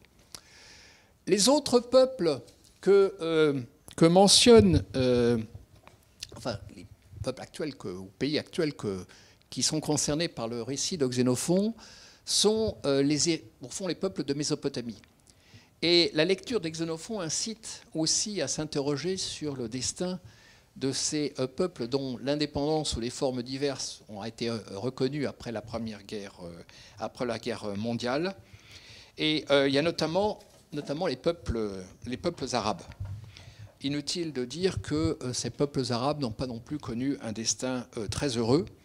La Syrie et l'Irak, il est facile de les opposer. L'Irak, c'est un pays à majorité chiite qui a été très longtemps, jusqu'à l'époque actuelle, dominé par un gouvernement sunnite.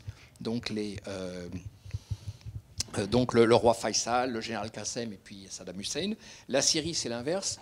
La Syrie est un pays à majorité sunnite, mais dirigé par une minorité proche des chiites, enfin la dynastie alaouite de Hafez, puis de Bachar el-Hafez.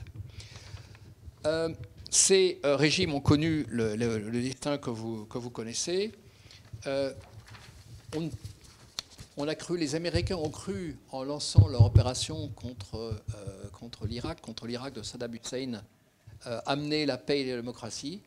La France c'est à son honneur, s'y est opposée. Je me rappelle, j'étais en poste à l'époque en Grande-Bretagne, donc j'avais évidemment des conversations assez intéressantes, parfois un peu tendues, avec mes interlocuteurs britanniques. Et un des arguments, outre la question du droit des peuples, et puis on savait très bien que l'argument des armes de destruction massive était complètement bidon, mais un des arguments que nous utilisions à l'époque, c'était que ces opérations allaient faire le nid du terrorisme.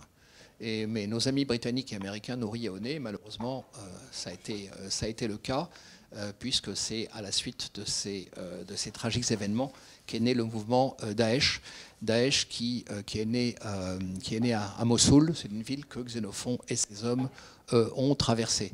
Donc là aussi, la lecture, j'insiste là-dessus, c'est ce qui fait, à mon avis, un des intérêts de la lecture ou de la relecture de la base, c'est qu'on revit des tas d'événements de l'histoire toute récente, en voyant les pays, les zones par lesquelles ces hommes sont passés. Juste un mot sur, et j'approche de la fin, rassurez-vous, un mot sur, je reviens à l'Iran un moment. L'Iran, on a cru que l'Iran était très fragile, notamment lors de la guerre contre l'Irak, Et l'Iran a très très bien résisté. C'est pour ça que dans le musée dont je vous parlais, le musée de la Révolution islamique et de la défense sacrée, l'Iran exalte sa résilience contre l'Irak de Saddam Hussein. Est-ce que le régime est populaire? C'est difficile à dire. J'aurais tendance à penser que non, ou du moins à penser qu'au fond d'eux-mêmes, beaucoup d'Iraniens souhaiteraient que les choses changent. Lors d'un de mes voyages en Iran, j'étais à... Où est-ce que c'était? On était à Shiraz, je crois. Et on se promenait, j'étais avec mon épouse. Et puis, c'était... non, c'était Ispahan. C'était Ispahan, on était au palais d'Ispahan, c'est un site sublime. Et puis, on se prenait en photo et arrive une charmante Iranienne, jolie comme un cœur, qui nous demande si on veut se faire prendre en photo. Alors on dit oui, bien sûr, et naturellement, on commence à bavarder avec elle. Elle parlait parfaitement l'anglais, elle était prof d'anglais. Et là, ma femme a mis les pieds dans le plat, elle lui a demandé, mais qu'est-ce que vous pensez, que pensent les Iraniennes du voile? Et la fille a répondu, 80% des Iraniennes souhaiteraient être débarrassées de l'obligation de voile. Je ne sais pas si le chiffre est exact, mais peu importe, mais j'aurais tendance à penser que c'est vrai. Il n'empêche que le régime tient, peut-être aussi à cause de l'ostracisme dont il est l'objet, parce que les Iraniens sont assez nationalistes et sont très attachés à leur identité nationale, et aussi parce que le régime a su asseoir son emprise régionale. Emprise sur la Syrie, emprise sur le Liban, dans les deux cas grâce au Hezbollah, et aussi poids croissant des milices chiites en Irak. Et donc, on peut se poser la question de savoir si, au fond, à travers l'Iran actuel, et aussi à travers les ambitions impérialistes de la Turquie, sous une certaine forme, l'Empire perse ne serait pas en train de marquer son retour. Dernier point, et je m'arrêterai là, je vais reprendre simplement ce que disait Pascal, qui je crois est très important, sur la question de l'identité et de l'altérité aujourd'hui. À travers le portrait des Grecs, à travers la curiosité manifestée pour les peuplades traversées, à travers la description de toutes ces contrées très diverses, Xénophon nous repose une question essentielle qui a nourri l'actualité, qui est celle de l'identité, de l'altérité, de notre identité vis-à-vis des autres. Qui sommes-nous? Que sont les Grecs? Que sont les barbares? Que veut dire l'étranger? Et je crois qu'un des mérites de Xénophon, là je te rejoins tout à fait, c'est d'avoir un peu contribué à détruire un certain mythe grec fermé face aux barbares, un peu ce mythe que pouvait incarner Isocrate. Et je terminerai cette interrogation en citant l'ouverture écrite par Patrick Boucheron de l'Histoire mondiale de la France. La revendication identitaire, d'abord portée par la gauche de gouvernement, débouchait sur la défense d'une culture française définie par le droit à la différence. Elle nourrit désormais une critique de la diversité culturelle. Et l'accueil même qui a été réservé à ce livre remarquable qu'est l'Histoire mondiale de la France par des intellectuels fort respectables au demeurant prouve que cette querelle de l'identité est loin d'être éteinte. Et à cet égard aussi, le texte de Xénophon est ô combien actuel. Je vous remercie.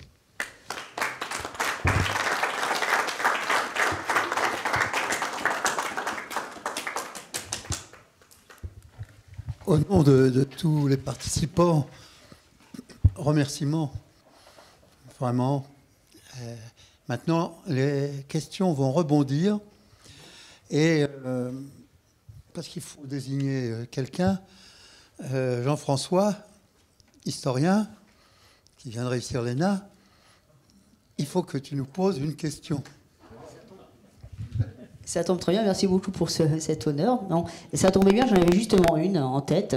À propos, alors notamment, j'ai venu de ce qui est ressorti. D'abord, merci tous les deux pour vos exposés. Sur, justement, on a revécu cette anabase, on a revécu aussi cette forte cohésion des Grecs qui vivaient en cité, qui donc se posaient la question, est-ce que c'est le sol, est-ce que c'est... En tout cas, qui avait manifestement une très forte cohésion, et on a fait le lien avec l'Ukraine et la capacité de résistance des Ukrainiens. Or, ce qui est beaucoup, ce que cette guerre nous a amené aussi à redécouvrir un peu, parce que c'est pas quelque chose qu'on étudie beaucoup dans nos cursus, c'est le passé cosaque des Ukrainiens. Or, les Cosaques vivaient, on l'oublie un peu, c'était des grands guerriers, comme les Grecs, mais ils vivaient souvent en communauté, un peu justement des petites communautés de petite taille, un peu dans un fonctionnement assez comparable, enfin, de manière très simplifiée évidemment, parfois plus ou moins en démocratie, même si toutes les cités grecques d'ailleurs ne sont pas démocratiques. Est-ce que cette comparaison vous paraît parlante pour expliquer cette capacité de résistance, ce patriotisme, etc., qu'on n'avait pas forcément imaginé, nous, Français, d'un peuple qu'on associe à l'Empire russe, à l'Union soviétique, etc. Tu veux commencer ? Oui. Pour moi, oui, et ça paraît tout à fait intéressant, parce que le trait commun, effectivement, enfin essentiel, c'est celui de la communauté qui avance ensemble. Et les Cosaques, effectivement, sont soudés comme l'étaient les Grecs. On parlait de l'ADN démocratique, là c'est autre chose, qui les lie. Mais à partir du moment où les gens avancent ensemble, ils sont les guerriers les plus redoutables. Alors, ce qui nous questionne, évidemment, c'est que chez les Grecs, ça a été vraiment, face à l'époque aux Perses, cet ADN démocratique. Parce qu'en face, les Perses alignaient des peuples de tous les endroits, égyptiens, enfin mésopotamiens, etc., qui se mélangeaient et qui, évidemment, étaient des proies faciles pour une phalange soudée. De même que les Cosaques étaient aussi... alors les Cosaques, il y a aussi toute la différence quand même, c'est la cavalerie. Les Cosaques sont des cavaliers, mais des cavaliers soudés, ce qui était un peu quand même les Perses aussi, mais enfin, ils étaient très bons cavaliers, bien sûr, les Belges. Les Grecs, et ça c'est passionnant, parce que c'est Alexandre qui va introduire la cavalerie, les fameuses cavaleries macédoniennes. Mais les Grecs, la cavalerie n'a quasiment pas d'importance. Il y en a un peu, mais ce n'est pas du tout elle qui décide du sort d'une bataille. C'est les hoplites. C'est ces fameux... Enfin, je veux dire, c'est ces colosses, quoi, parce que c'était quand même quelque chose d'impressionnant, quoi. Mais rappelons quand même qu'un Grec ne fait pas de service militaire au sens où on l'entend aujourd'hui, mais que chaque jour, de 6 heures du matin jusqu'à midi, c'est le gymnase. À Athènes comme à Sparte, et à Sparte, les femmes aussi. Donc, c'est vrai que ce sont des peuples qui sont entraînés, mais soudés ensemble à ce moment-là. Mais la comparaison avec les Cosaques me paraît très intéressante, parce qu'on retrouve pour d'autres raisons une singularité qui explique effectivement qu'ils soient... C'est très différent, par exemple, des Tchétchènes, qui sont, effectivement, dont on parle aussi, qui ne sont pas du tout soudés, mais qui ont l'habitude d'une cruauté, enfin, si vous voulez, qui sont d'une cruauté infinie, et donc, c'est pas pour être... Enfin, je veux dire, si, enfin, on peut les défendre, mais enfin, ceux qui sont envoyés ne sont pas des enfants de cœur, je ne parle pas des Tchétchènes dans l'absolu, je ne les essentialise pas. Mais c'est très différent, les Cosaques, des Tchétchènes, parce qu'il n'y a pas de règles chez les Tchétchènes. Juste un mot, vous avez tout à fait raison sur l'identification des Ukrainiens aux Cosaques. Ça se voit dans leur hymne national. L'hymne national, je le connais parce qu'on va le chanter à notre concert avec notre chorale. Donc l'hymne national se réfère effectivement, explicitement aux Cosaques. Général Philippe Roisin. Merci. Non, moi j'ai bien aimé la comparaison de M. Charvet là, sur le sens du commandement au sein des 10 000. Et c'est vrai que rien n'a changé, c'est évident. Que si l'on veut qu'une troupe suive son chef quand il monte à l'assaut, et qu'il ne se retrouve pas tout seul devant et les autres derrière, il faut créer ce qu'on appelle la confiance, l'estime de soi, l'exemple. C'est tout un long processus qui se fait dans la durée et qui permet le jour J d'être une force cohérente, efficace et agile. Donc ça, sur ce plan-là, ça n'a pas changé. Par contre, ce qui change par rapport un petit peu à ce que vous avez dit, c'est qu'on était habitué aujourd'hui, dans nos guerres modernes, à ce qu'une vie soit un véritable trésor. L'exemple même, ce sont nos amis israéliens. Et nous sommes entourés de technologies, de satellites, de drones. Mais ça n'évite pas aujourd'hui ce que nous voyons dans cette guerre ukrainienne, en particulier dans le Donbass. C'est-à-dire qu'on revient à une guerre de 14-18, où il y a tous les jours 100, 200, 500 morts, où la vie humaine, finalement, n'a plus de valeur. Hein. C'est un combat homme contre homme. Et tout ça, ça rabat complètement les cartes, bien évidemment, hein, de notre défense, de nos valeurs, de notre système de valeurs. Ce que vous avez dit, de revoir les Ukrainiens qui sont rentrés de toute l'Europe pour aller mettre leur famille à l'abri et qui sont restés ensuite sur place pour défendre leur patrie, ça nous amène aussi à nous interroger, est-ce qu'en France, on serait capable, j'allais dire, de suivre le même comportement pour défendre notre pays, nos valeurs, notre patrie, notre histoire. C'est un véritable débat, hein, sur lequel, bien sûr, personne pour l'instant s'interroge, mais c'est vrai. Et puis on peut se poser la question aussi de savoir pourquoi on n'anticipe pas tout ça. Parce qu'on a l'impression à chaque fois qu'on est surpris par ce qui existe. Quand on va à Wagner, par exemple, tout le monde s'interroge, tout le monde dit mais comment ça se fait, etc. Mais les Russes n'ont fait que copier les Américains. Les Américains avaient 700 000, entre guillemets, contractors ou mercenaires, vous pouvez les appeler comme vous voulez. 700 000. Wagner, c'est 20 000, hein, entre l'Afghanistan et l'Irak, etc. Hein, avec des centaines de millions de dollars qui ont été déversés pour tout ça. Et donc, c'est certain que l'utilisation de cette manne financière et de ces hommes n'a pas toujours été, on va dire, suivant les canons de la diplomatie, cher ambassadeur. Donc on peut se dire que les Russes n'ont fait que suivre l'exemple des Américains dans ce domaine de l'utilisation des contracteurs. Hein, et les Américains n'ont pas de leçon à donner aux Russes dans ce chapitre-là non plus. Ni aux Européens. Ni aux Européens. Voilà, enfin, c'est quelques remarques que je voulais vous faire, hein, et qui amènent à s'interroger maintenant sur la reconstitution d'un véritable outil de défense en Europe, hein, parce que c'est assez extraordinaire de voir que le chef d'état-major des armées allemandes, quand il y a eu la guerre en Azerbaïdjan contre l'Arménie, qui a dit devant le Sénat allemand que l'armée allemande n'aurait pas résisté plus de 2 jours face à l'armée azérie. Plus de 2 jours. Donc il faut se rendre compte de l'état de la défense de nos amis allemands. En Europe aujourd'hui, à part les Anglais et les Français, il n'y a pas de défense. Oui. Enfin, il y a très peu, des embryons d'armée.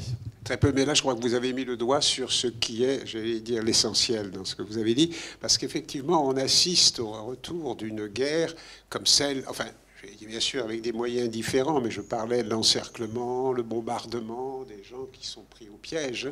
On assiste effectivement à la liberté qu'a un tyran, Poutine, d'agir comme il l'entend, parce que nous n'avons...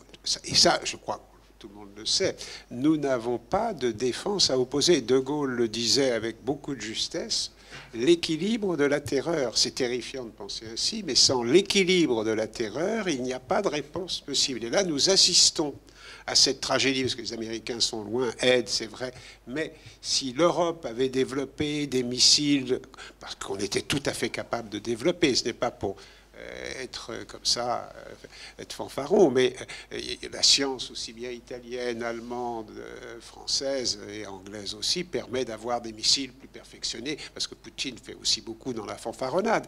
Donc ces super missiles dont il se vante et qui sont effectivement la menace qui est brandie, nous n'avons rien pour répondre. Nous n'avons que le parapluie américain en espérant que quand même les Américains bougent. Donc nous nous sommes mis dans une situation, c'est vrai, qui nous fait reculer aujourd'hui, j'allais dire, 2000 ans ou aussi loin que les 10 000, parce que c'est vrai que c'est le même prix du sang qui est payé aujourd'hui. Est-ce que nous serions capables, face à cette, j'allais dire, puissance simplement de feu que nous n'avons pas aujourd'hui, hein, alors que, voilà, on a quelques bombes, enfin on sait très bien qu'on n'a pas de quoi dissuader l'autre. Et tout est là, vous avez raison. Mais le prix de la vie, je suis d'accord avec vous, on avait pris l'habitude de faire des guerres sans verser de sang, quoi. Même, il ne fallait pas de mort. Là, est-ce que nous serions capables aussi, enfin, est-ce qu'on serait capable aujourd'hui de se lever, comme les résistants se sont levés pendant la dernière guerre de 49-45 enfin, c'est des questions qui sont posées à chacun d'entre nous. Que ferions-nous? Et là, c'est l'avenir d'une civilisation, parce que c'est pour vivre dans la Russie de Poutine. Or, nous n'en sommes pas loin si nous nous armons. Enfin, je veux dire, nous n'en sommes pas loin, si. Mais si vraiment l'Europe ne fait rien dans ce sens, je veux dire, il n'y a guère d'espoir. Hein, je le dis. Enfin, ça, je le dis, pas moi. Enfin, je veux dire, tout le monde peut le constater. Et comme vous l'avez dit très justement, que peut-on faire? Pascal, merci. Une remarque, l'un des enseignements aussi, que beaucoup de pays ont noté, pardon, merci, c'est que sans armes nucléaires, eh bien, finalement, on n'existe pas. Et donc, on peut s'attendre hein, certainement à ce que l'Iran garde son arme nucléaire, que l'Arabie saoudite, pourquoi pas, l'Égypte, bien sûr, etc. Parce qu'en fait, sans armes nucléaires, hein, on ne peut pas résister. Pensez-vous que cette notion, ce concept d'empire est d'actualité? Première question.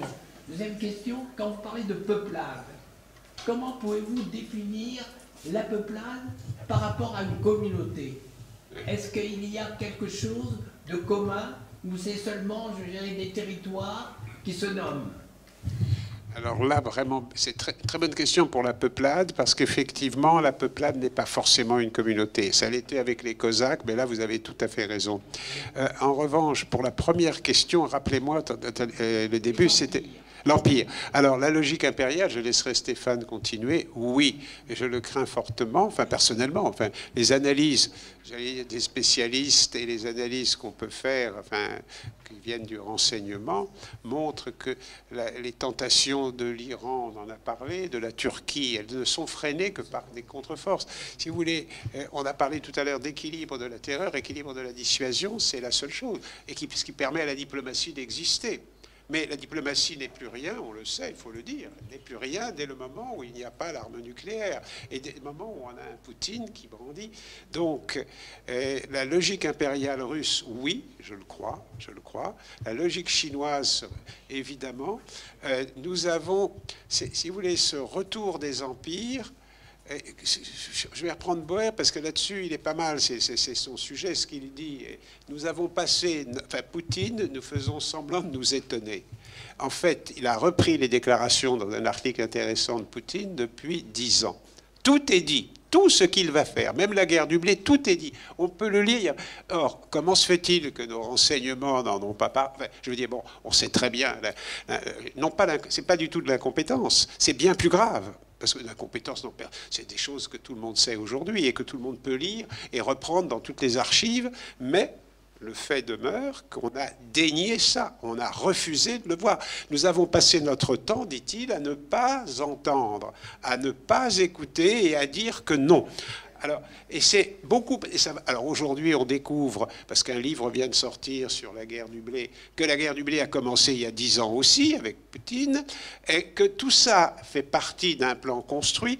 Alors, comment imaginer, et ce n'est pas du tout pour dresser comme ça une sorte d'épouvantail horrible, mais comment penser que la logique impériale n'est pas de retour?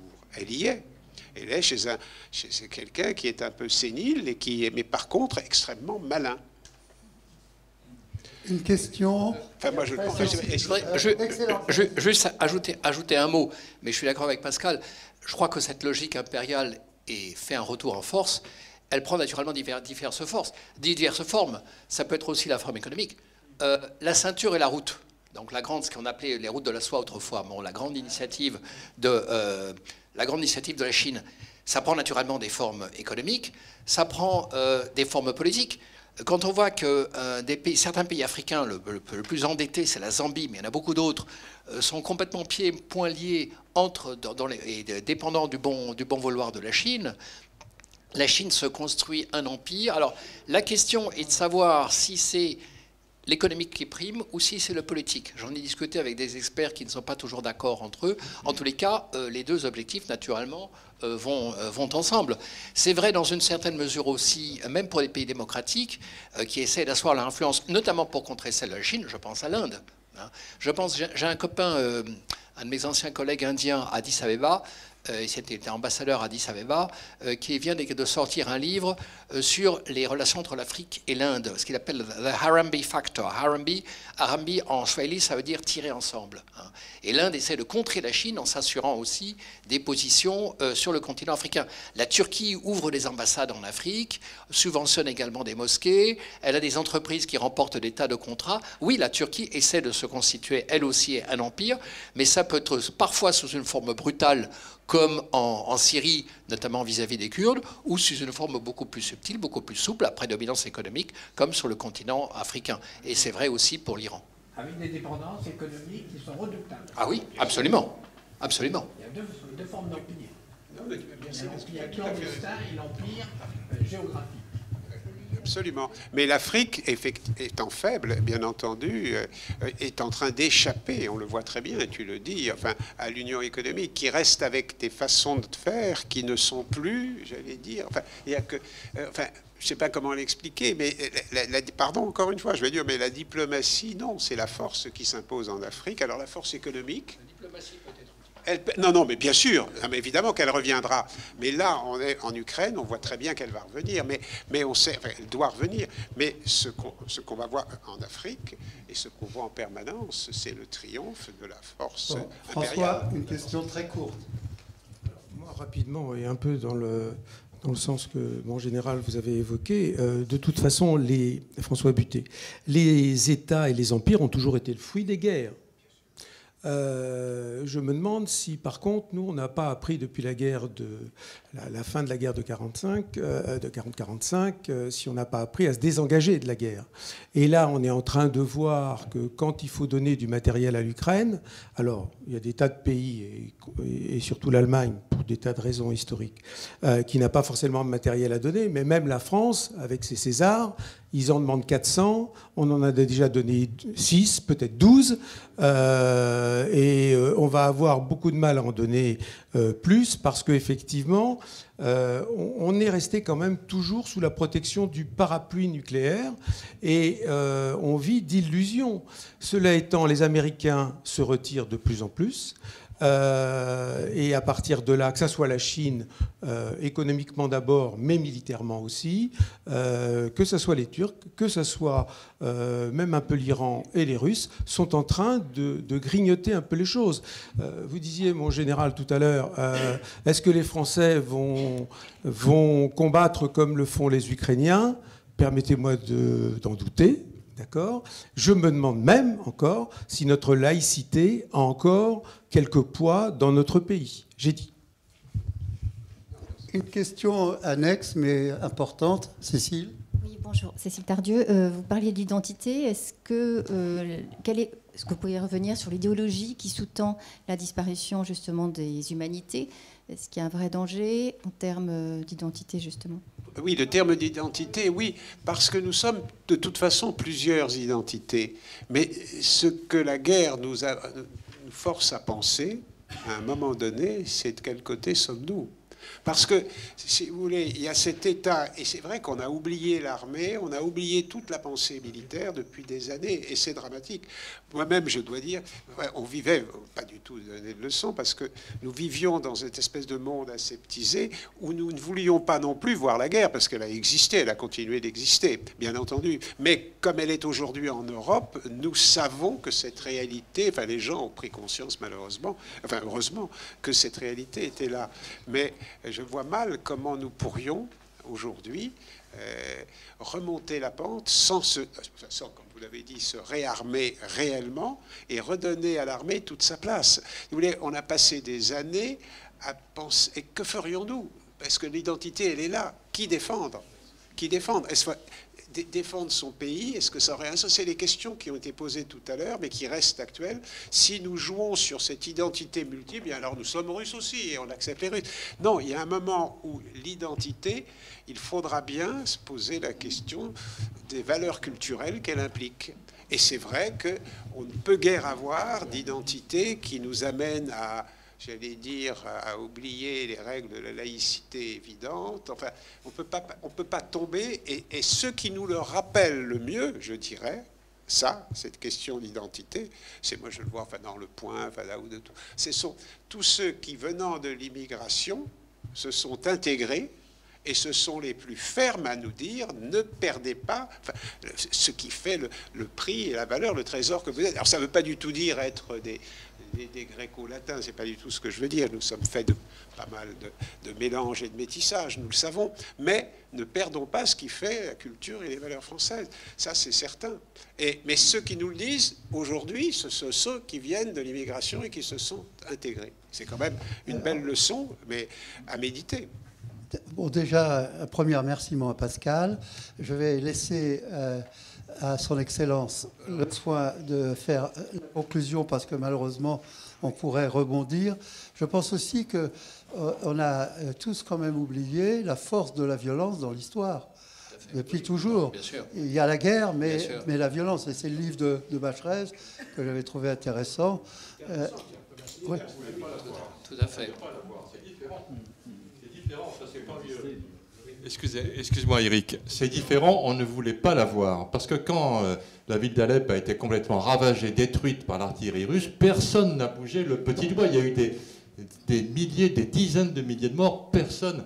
Les camps de Somalie, j'ai beaucoup vécu en Afrique, les camps de Somalie où les gens meurent par dizaines tous les jours, personne n'en parle. Les massacres dans certains autres pays d'Afrique, personne n'en parle. Ça nous dérange et on n'en parle pas. Et tout ça, on aurait pu... Grozny, je n'en parle même pas, en Tchétchénie, ça a été complètement ravagé, détruit, mais c'était absolument horrible. Personne n'en parle. Donc aujourd'hui, on s'émeut parce que l'Ukraine, c'est dans notre sphère, c'est ça. Hein? J'admets tout à fait ce que tu as dit sur la violence, qu'on n'a pas voulu voir, mais dans l'éducation générale, on a l'impression qu'on était dans un monde de paix et que l'âme humaine et la façon d'agir de l'humanité depuis toujours, la violence avait reculé. Or, voilà, c'est plutôt comme ça que je voulais le dire. Oui, voilà.